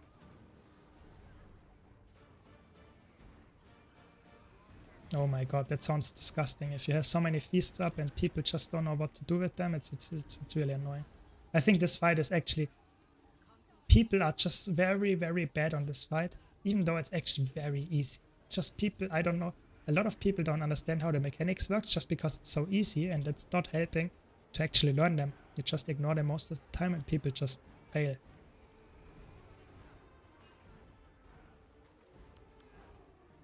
You see, they collect it and don't throw it at the feast. That's like grieving even more, because even the good players can't destroy the feast then. CC.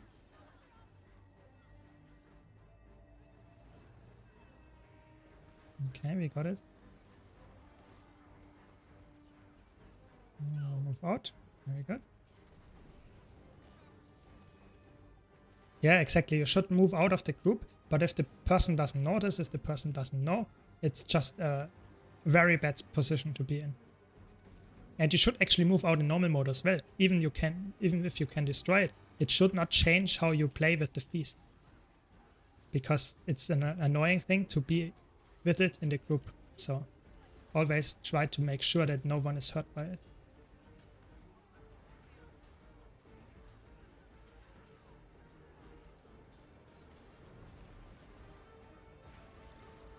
This spawning now. Maybe I can get it. Yep, there we go. CC incoming. Let's see if we can get it done this time. If we wipe twice to Dacta in normal mode, that's disgusting actually. Would be a source of a nightmare, I have to be honest. There we go.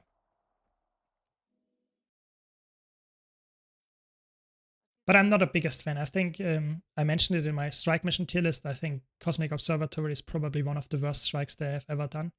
It's really not that fun, I have to be honest. Yeah, it's boring. It has way too much health, and the mechanics are they're not unique, you know. It's feeling like, yeah, just stack, you spread, you CC. There is not really anything new that we haven't seen already, and it just takes forever, you know. The mechanics are too easy to have a fight that takes that long. That's the problem for me. But yeah, I mean, not every fight can be very good, I admit that, but this CM or normal mod as well is just not that good. Yeah, yeah, I mean, the distortion, I like it very much on this fight, just because I can ignore the damaging mechanic as well. I mean, especially on Wirts where you have even more distortion. It's quite nice. Very good mechanic. I think I will just bring more CC in this fight, just to make sure, because I don't trust my group, I have to be honest. Yeah, I think actually that's one of the reasons why Mesmer is so broken in PvE, is that you have distortion access. Just baseline. Every single Mesmer, Mirage, Virtuoso, Chronomancer has access to distortion, and you can just ignore a lot of mechanics. In fractals and strike missions, sometimes in raids as well. It's really crazy. Yeah, I don't know. The boon uptime in the last fight, I think it was 50% quickness. Let's check. 61%. Okay. I had 61%. That's better than the last one. I only had 50.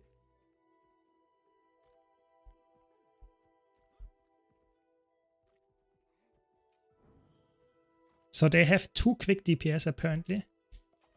What? And we didn't have the full uptime. That sounds disgusting in our sub. So how you can show all players is just to go there. If you can see it, yeah. And then you can show players and subgroup. And if you just tick subgroups only, then you only see the subgroups. And if you go for all players, you can see all players. And then you have to go to display. And wait 1 second. Yeah, you just have to make sure that it doesn't. I think these settings should be fine. So if you just copy these settings, yeah, display on 0 exactly, so that it's showing everyone. I would probably put that rather to something like 10 or something, just to make sure. But I typically am not in squads like 50 people squads. Then it can be annoying because it's just way too much. But it's so good. Now they are debating about the boons. It's so good. Yeah. I mean, I don't want to, or I don't need to see the whole player name, because some of the player names are really long and I don't care too much. But I just want to see if a single player doesn't have 100% quickness, then, for example, if one player has, let's say, 70% quickness uptime and everyone else in the sub has 100%, and then you only see the subgroup, so you don't see the player, then the subgroup would be lower, because, of course, averaging means that it will be lower. And then you think, oh my god, my quickness is not good. But what it actually means is that one player is either doing mechanics all the time and doesn't get the boons, or one player is just standing away from everyone else. And then the player is the problem. Yeah, so that's why I like to see all the players. But typically you don't really need that.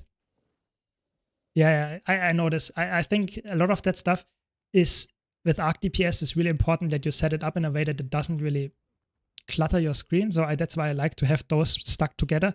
My strips, glances, and CC, and they are only spreading to the bottom of my screen and not going further down. That kind of stuff I really like. Also that this one is perfectly aligned with the squad UI. It's a little bit annoying with the pop-up with the squad stuff, but for me I just don't want to have everything in one place. And the top part is a little bit more like, yeah, you can make it move it to the top, but oftentimes, for example, if I open my inventory and stuff, there's also stuff on the top, and I don't want to overlap that. So that's my reasoning for this squad, for this Arc DPS setup, but it's not necessary. Okay, some new food at least. Let's see. Maybe we have this time some weakness uptime.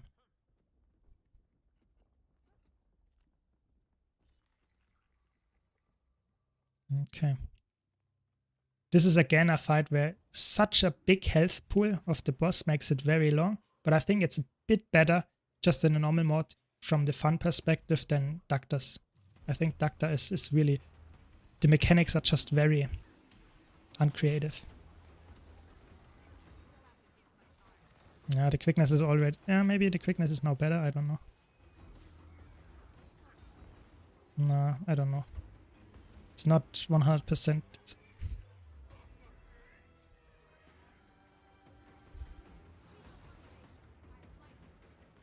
I don't know. It looks better than the last one. That's true. Let's see if we continue like that in the split phases as well, or if it's just the early fight is easy and then it gets a little bit less easy for people to upkeep quickness, I guess. Yeah, Saros has mechanics. It's still a very high amount of health. That's what I don't like about it. It's just unnecessary long, the fight. But I like it way more than Doctor. That much is for sure. I'm just saying it's also not my favorite strike boss. I think there are way better strike bosses in terms of design, in terms of just overall fun. I wouldn't do Saros normal mode every day. I just do it, I think, typically once a week or something for the weekly. It's not my favorite boss, but I totally agree with you. It's not a total bad boss for sure.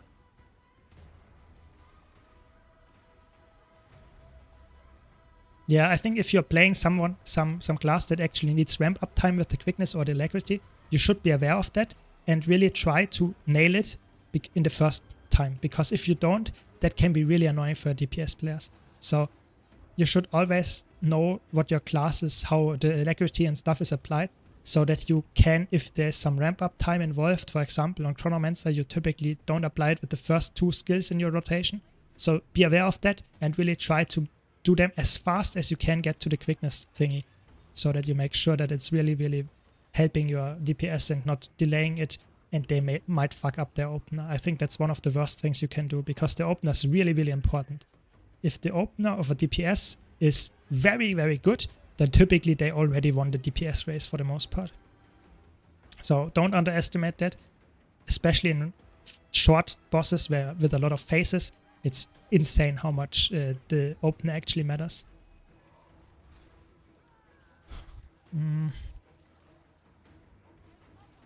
Also looks like we don't have that much protection uptime.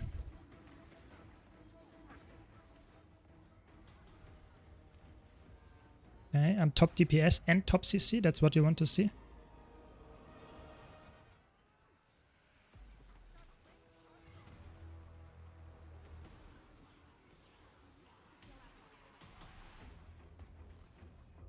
Okay. Seems currently Heal Chrono took over top meta spot in Fractal meta. Yeah, I mean, I would say it's a very good spot. I think Chronomancer is very flexible. That's why it's there. I think if you compare it, you have to compare it like how much does, for example, Quickness Firebrand. Why are they spreading? Are they trolling? So if you have to think it's a quickness healer and a alacrity healer, because they can fill both slots. So that's why it's more like 2 elite specs that you have to compare it to. But I would agree. I think currently it's a very nice spec in raids. It's a very nice spec in fractals, and it's, I would say, just also not that hard to play for the most part. So I think that's the reason why a lot of people actually play it right now, because you can just learn Chrono once and play it in almost every single PvE content. It's really, really good. So I guess that's the reasoning here. A lot of people want to have one build for almost everything that they do. That's fine. And with Chronomancer you have that exactly.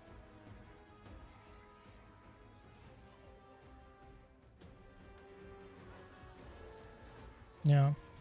Just takes forever. Spreading here. CC at 10%. Let's see if we do it fast or if it's... don't spread, please. Thanks.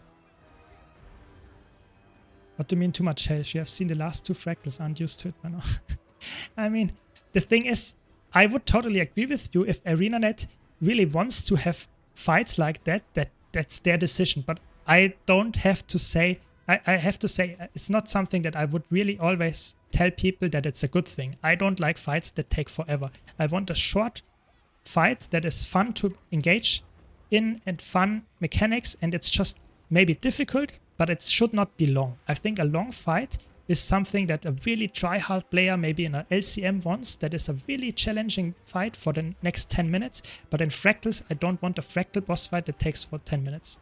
Lasts for 10 minutes. I don't like that. There we go. That's it. Good job. Spread on green, protect your teammates from damage by taking all damage yourself. Yeah, that's the smart move. That's how you do it. So would you put Firebrand at second place at best all-rounder for content right behind Chrono nowadays? It depends. It depends highly, because I would say in raids, I would say the most overall utility-focused healer is probably Druid. The problem is I would Druid, because of the performance of Druid and Fractals, I would put Druid a little bit lower than Chronomancer and Firebrand overall, because it's not really useful in Fractals that much. But if you just look at Stride and Drake missions, I would say Firebrand is lower than Druid, personally. So it's highly dependent on how much you value your stuff. If you would value everything's the same, it's really hard for me to actually put it out. I mentioned that in my defensive support tier list a while ago, where I said, yeah, this type of content is more, let's say, favoring this build and stuff. But it's really hard to make a really objective tier list in that sense, because for me, I personally value a lot of the flexibility so that you can easily swap stuff around. That's why Druid and Chrono are so good. Firebrand is not that crazy good when it comes to how much stuff he can swap around, but it's still very good. I don't know. It's very hard. Yeah. Oh my god. Yeah. I mean, it's just people don't know how the mechanics work. That's the sad part, EcoFox. Yeah. Yeah. I think the annoying part is that a lot of mechanics from servers actually remove your boons. So it's really, really annoying. Especially the wall is horrible. So never touch it. It's just don't touch it. It's the clones that you have to kill are always the middle ones. Don't kill the small ones, don't kill the big ones. But they are also, if you want to have the names, it's also always the same names as well. But of course, if it works for you, you can just always follow your group. But you can see sometimes the group does not know what to do, and then you will fail. So better trust yourself. That's the most important part. What makes Druids less viable in Fractals? I think Druids are less viable in Fractals just for one big reason, that they provide stability, like, for example, Firebrand and Chronomancer, but they provide it a little bit less frequently. So they have 2 skills for the most part that provide stability. I can show you. And those work very well in raids and strike missions, because typically there you don't need stability all the time. Yeah. But if you, for example, so your stability skill would be your Glyph of Equality and your Glyph of the Stars. Those 2 are very nice in stability. But the uptime that you get from those 2 skills is not nearly enough for a lot of Fractals, especially with some instabilities. And Chronomancer can provide very frequent stability with the Shatter, with the Mantra, also with the Well, and of course with the recharge of the Distortion and stuff. It's really strong. But Firebrand has it as well in your tomes, in your stand your ground, in your the concentration. So there are a lot of different things that actually work very well for those 2 builds. So that's why Druid is a little bit worse there. But it's only because of the stability, and otherwise Druid is a little bit more flexible. You can bring a lot of pets, you have a lot of projectile denial baseline. You can actually bring almost any weapon. That's really helpful. For example, on Chronomancer and Firebrand, you don't have that many weapon choices. On Druid, you can play everything. If you wanted to, you can play Longbow for knockbacks, you can play Sword for jumps, you can play Greatsword for blocks. It doesn't matter. Your healing comes from the Astral form, your healing comes from your Glyph and your spirits. It's just very strong. So Druid is just very good in strikes and raids, and just a little bit worse in Fractals, and that's why no one runs it. Because why would you run it? druid if you had the superior choice of a healing firebrand or a chronomancer. That's the only reason. Yeah.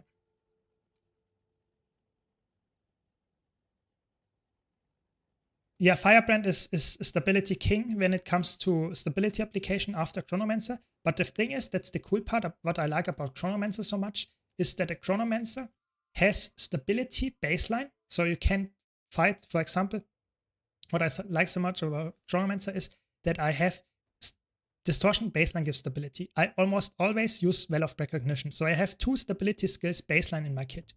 If I want to go even harder on stability, I go with Mantra of Concentration. So that means I have already 3. If you double cast it 4 times of stability, you can then use your Continuum Shift to do all of this again. And you can use a Signet of Illusions, which recharges your distortion, and you have 1 more stability. So you have so much stability access on Chronomancer. If you really needed to, that's insane.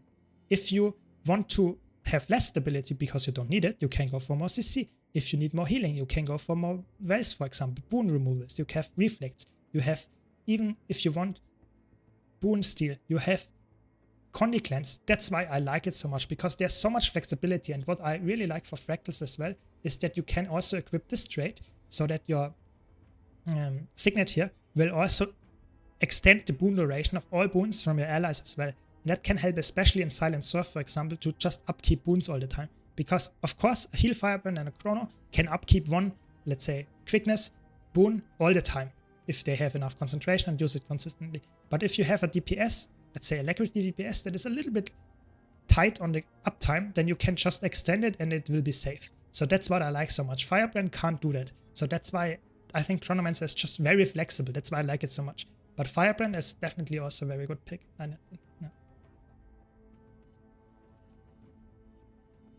Yeah, I don't know. There's in there. The thing is with the clones here, I think you can't just remember the names, and you can also just go for the ones that are actually the middle ones from the size. I think they are always the correct ones as well. And you always kill 2 of them. So I think Envy and Rage and Despair and Regret. I think those you kill, as far as I know. Yeah.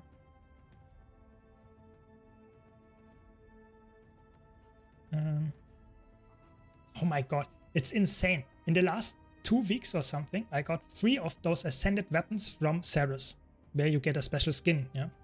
And just before I opened my 2000 Blackline keys, I also bought all of the skins for the Blue Prophet shards, because I needed the skins to make sure that they don't get unlocked in the guaranteed wardrobe unlock. And I just have 1 or something. So in the last 2 years, I only got 1 of them. In the last 2 weeks, however, I got 3 of those skins. Of course, I already have them unlocked, and now I get them. That's actually insane. My luck is actually crazy. I mean, I don't complain because it's an Ascended weapon after all, but it's just funny that I actually get it so late now.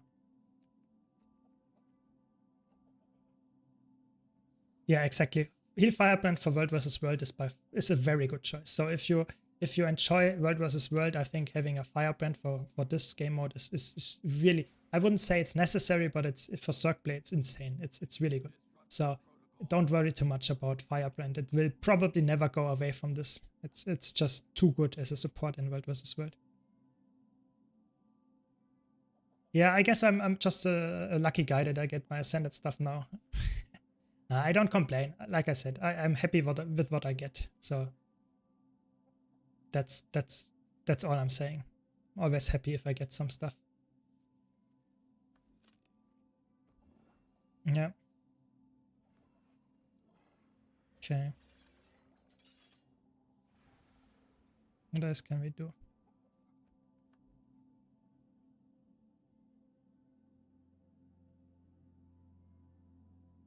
What do we have for daily here? Cunning. Let's do a cunning. It's fun.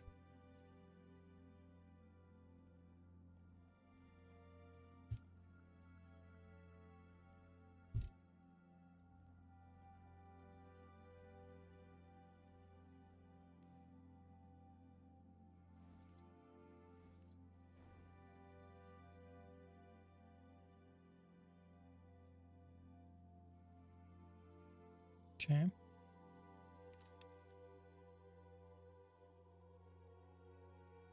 Yeah, I think if you know what you're doing in Sarah's fight, you can help your group by targeting the correct facet, and then it's fine. But I personally think it's not the worst thing if you don't know, but it's also not that hard to learn. So no, it's in the middle. I think that you would be really confused because of that. Because in the middle, I think there should be nothing. That's the only place where no facet is. So you should be really confused then. No, it's the middle size, I guess. Oh, let's do KO. I think KO is also, it's a really fun fight. It's always one of the most fun fights to pack because there are so many versions of the fight that can happen. Sometimes people die to the knockback, sometimes people die to the one-shot attacks because they don't move out. It's actually really funny. Let's see what happens this time. It's almost as funny as this Harvest Temple if you pack it. Harvest Temple is probably the most the biggest adventure that you can get in Strike Mission normal modes, because Harvest Temple, sometimes you get people that just ignore the mechanics, sometimes you get people that just don't reflect, sometimes it's really fun. If you have patience, it's one of the most interesting fights that can happen. But KO is probably a close second, I have to be honest. Especially if you join some kind of group that says KO, Kaining Overload for Turtle. That's the best thing, because that means people have never done it, because you only have to do it once to get the turtle thingy unlocked. And that means you have possibly 9-10 people that never did it. That's insane. That might be absolutely insane. I wouldn't even do Harvest Temple CM or Harvest Temple and get it. You have to do a strike mission. And it's probably one of the hardest strike missions actually in normal mode. And it's so fun to me that they still have it in the game. Yeah. It's really... It's really, you should maybe make a video about it, you know, just cut pieces together from the most funny moments of this turtle safari. That would be really fun. We have a Snowdrop here with me. Very nice. Very nice.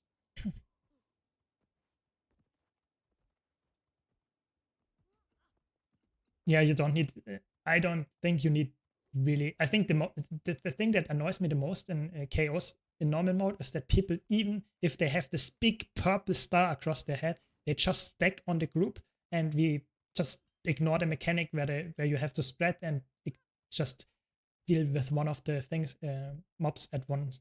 I think that's the most annoying thing to me, because that just makes the fight longer, and it's already quite long, so I don't like that. But I guess that's fine. Most of the time it changes at some point, and you will be happy enough. Yeah, but I don't know. Also, I don't. Is there something, an item that you can purchase nowadays? That might be true, actually. That you can purchase and skip that thing. Maybe that's actually true. But I think I personally think it's okay to put something in some kind of content that you normally don't do. But I might be a little bit. I wouldn't say toxic, but I might be a little bit. I think it's important that people go out of their comfort zone a bit. If you play one game and always stay in the same thing, that's just not... I don't like that too much, but it's fine. It's fine for the most part. Okay, we get the CC now, or the knockback. Oh, I almost get you. I will get you, Snowdrop. No, I get the spread. Oh no. No, not me.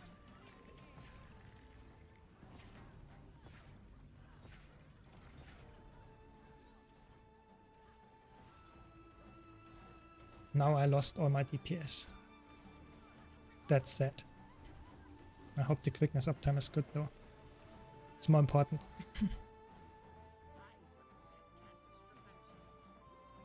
Yeah, it makes sense that they put it in. Then it's the classical arena net that I already know of. That they just don't stick to try hard content like strike mission normal modes. That they don't force people into that. I guess that makes sense. It's just fun to me that they had that in the beginning for whatever reason.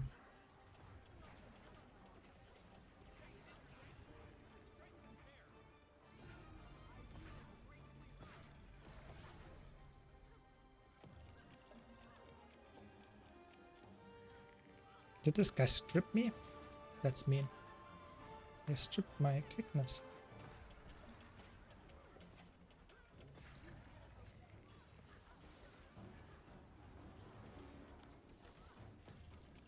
So, who is targeted? Is it me or is it the other guy? It's me. Hello? Can someone heal me, please? Okay, I move out of the group to get the debuff away from the Mind Blade and the Enforcer, and then I die for it. That's mean. That's really mean.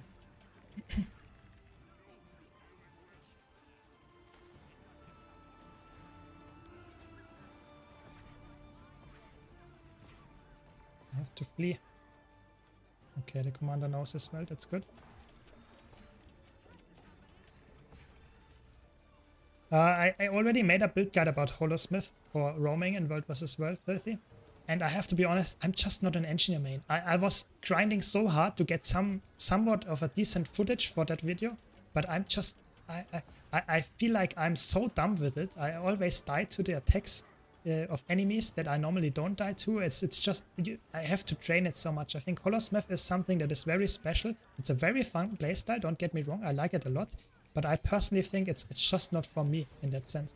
I think it's I'm not too good of an engineer player to actually really cook some spicy builds up and say they are really good. Because I will probably perform worse on them than on a worse build on another class. That's just the truth. I don't want to put out build guides that are played by someone that is actually very bad at the class. I think engineer is probably my worst class that I play. At least in competitive modes.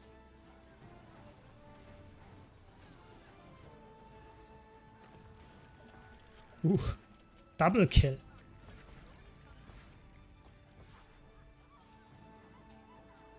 Yeah. Yeah, exactly. You stack those two because if you stack those two, it doesn't matter. But if you get the Enforcer on top of them as well, then you have a problem because the Enforcer is the one that gives the boons to the Mind Blade. No.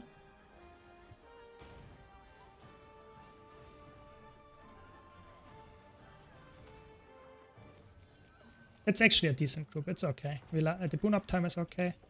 And oh, don't stab me. Okay, nice.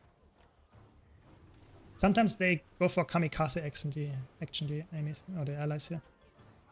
When I came back to Guild Wars 2 after 9 years, I was so hooked on roaming on Holo. I mean, it's fun. Don't get me wrong. I really like the playstyle of Holosmith, but I think it's inherently squishy, and that makes it hard for me to play. If you are not playing Holosmith a ton, I think it's somewhat hard to get into. It feels just very challenging for me. And it's okay, I don't mind that, but I'm not too confident actually in putting out a build guide then after, let's say, 5 hours of roaming, just because I might not be the best to actually just judge if it's me or if it's the build that is actually the problem. So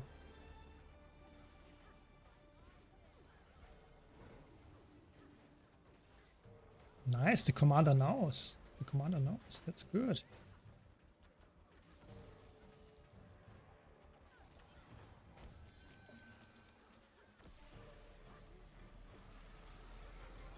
So how is my quickness uptime?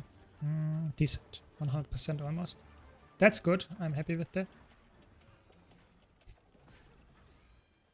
I'm not focusing too much on the rotation here. I have to be honest. A little bit struggling here. That's gonna be a fat kill. In a second. How many people does the sniper get? 3. That's okay. I expected actually a bit more. I expected a bit more. Such a good fight.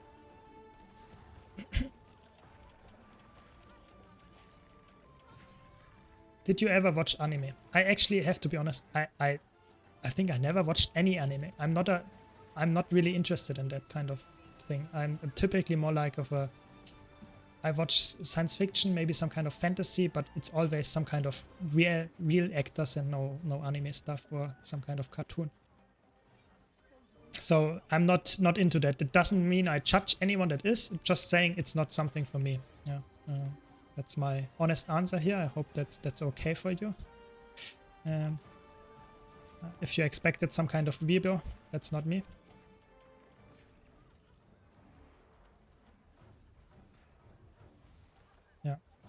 Should have suicided sniper shot with snowdrop next to him so he can catch up in DPS. No, I'm not a toxic player.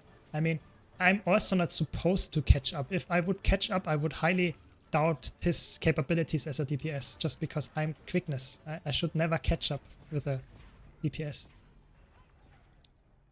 You see, I also failed to dodge this one. Okay, it's fine. Yeah, that's true. Most of the DPS are below me, but that's not speaking for my DPS. It's more like the group is really bad. So we have 3 DPS players or 4 DPS players that are actually worse than my DPS, which is just saying they are not good on their DPS build. So they have to improve on that. That's the most important part here. I'd argue most DPS players are around 20k in strikes. I mean, it depends, of course, on the fight, because some fights have, of course, more phases, more downtime, so it's not really something that you can clearly say 20k is a good number, but I would agree that a lot of people, if I play Power Chrono, especially because it's quite a high DPS build or some kind of Catalyst version that is also high DPS build, then you are right. I would say if you play some high number DPS offensive support, then it's quite likely actually that you can outperform a lot of DPS players. Slight teaser, but tomorrow I will upload a video about Unload Deadeye, which is obviously a build that is not that high in DPS, but while I was doing this research and also getting some footage for it, I was sometimes top DPS on a build that benches 30k DPS, which is insane. You know, there are builds that have 150% of the DPS, and I'm top DPS. So you can see how much it's actually not the build that is carrying the people, but it's how much just the knowledge about a fight is actually carrying. So if you understand how to deal with the mechanics, how to just deal the damage and perform your rotation decently well, then you will be top DPS. It's for example on Bone Skinner. I never dodge almost on Bone Skinner and still survive because I have blocks and vulnerability and that kind of stuff to use. And if you know when to use the Spirit Nova skill, you can easily be top DPS on a quick DPS and a Legendary DPS if it's a power build, because you just have to position correctly and deal with your Spirit Nova skill and that kind of stuff. It's crazy. So it's a lot about the encounter knowledge and just the rotation that you can put out. It's not, I think a lot of people just play a DPS build and think, okay, I have the correct gear and the correct rates, and now it works from alone. I think you should just put in some effort and maybe get to 80% of the benchmark on the golem, and then you're perfectly good in normal fights. But people normally don't do that. People just normally go and maybe copy a meta build with the gear and the traits, and that's it. They never practice it in that way. They just say, let's go into strike mission. But I think you should at least go for maybe half an hour on the golem and maybe get a little bit of knowledge of how the rotation feels. It's really important, I think. I don't know. I also tested a non-weapon swap build. It's called Spear Power Wörter because Dagger Sword feels less. I would say it's okay. I think you don't lose too much of DPS because the Spear is the most important one on a power word, because you can use this for 2 of those, where is it? For 2 of those Phantasmal Blades procs. So this is the more important weapon if you then reset it again. But of course you will lose some damage because Dagger and Sword are still very nice damage. But I guess that's okay. I mean, it's not, if you are not a weapon swap gamer, that's okay, I guess. But maybe you should try Engineer or Elementalist where you don't have any weapon swaps. Just baseline. So maybe that's something for you. Or you just stick to Scourge, I guess, because then you don't have to weapon swap if you don't need to. Yeah, I guess that's fine. Yeah, I don't know. I think it's not necessary to play every single DPS build. So, yeah. I must admit, I watched a lot of anime since I got hooked on it by my friend in high school, because I always thought anime was just Eastern cartoon, but I changed my view drastically after watching a few of them. Nowadays, it sounds like insults to the Eastern animation culture to call it cartoon with the level of depth many of them have. Yeah, I don't want to insult anybody that actually watches them and is interested in anime. I'm just saying I'm not interested in cartoon nor anime. So I like to have some kind of real actors if I watch some TV show or movie. So that's just my take. I don't want to insult anyone that actually watches them. I think that's totally fine. But I think it's just not for me. That's what I'm saying. Yeah. Just run Dagger Focus and play only Spear anyway. At least you can excuse yourself for having a CC pull backup weapon set. Yeah, I think I think having Focus on instead of Sword is very helpful. I have that, for example, for my, where is it? For my Fractal especially for Nightmare CM, the pull is really, really nice. For a lot of fractals, actually, pull is really nice. So if you just run Spear and you have the focus in the offhand, just like Snowdrop points out, it's really helpful. You don't have to use it as a DPS weapon. Just swap to it when you need to pull in ads. For example, if you have in the Nightmare CM, you have the crate that you can pull in. You have in Chaos Fractal, which is really nice if you pull in the golems at the anomaly stuff where you can pull them in and just cleave them down. Then that's very nice. Stuff like that helps a lot. So I think that's why I would have focus in a lot of fractals actually just baseline on my swap set, even if I don't use it. That's really helpful. Good tip there. Yeah. I mean, if you don't like going for power word, maybe improve on it. I think it's just at some point, you have to learn a new class and you will start out with low DPS. That's just normal. If I would play, for example, I don't know, a Condi Holosmith, yeah, I would be really horrible in the DPS. I have to start out low and have to just improve on it. That's just how it works. So it's not a bad thing. Just if you like the class, maybe play it a little bit more. Just saying. Yeah, that's correct, Filthy. That's correct. It's just not my piece of cake. Yeah, that's the truth. Yeah, I think that was a short stream today, but I think that's it for today. So thanks all for watching.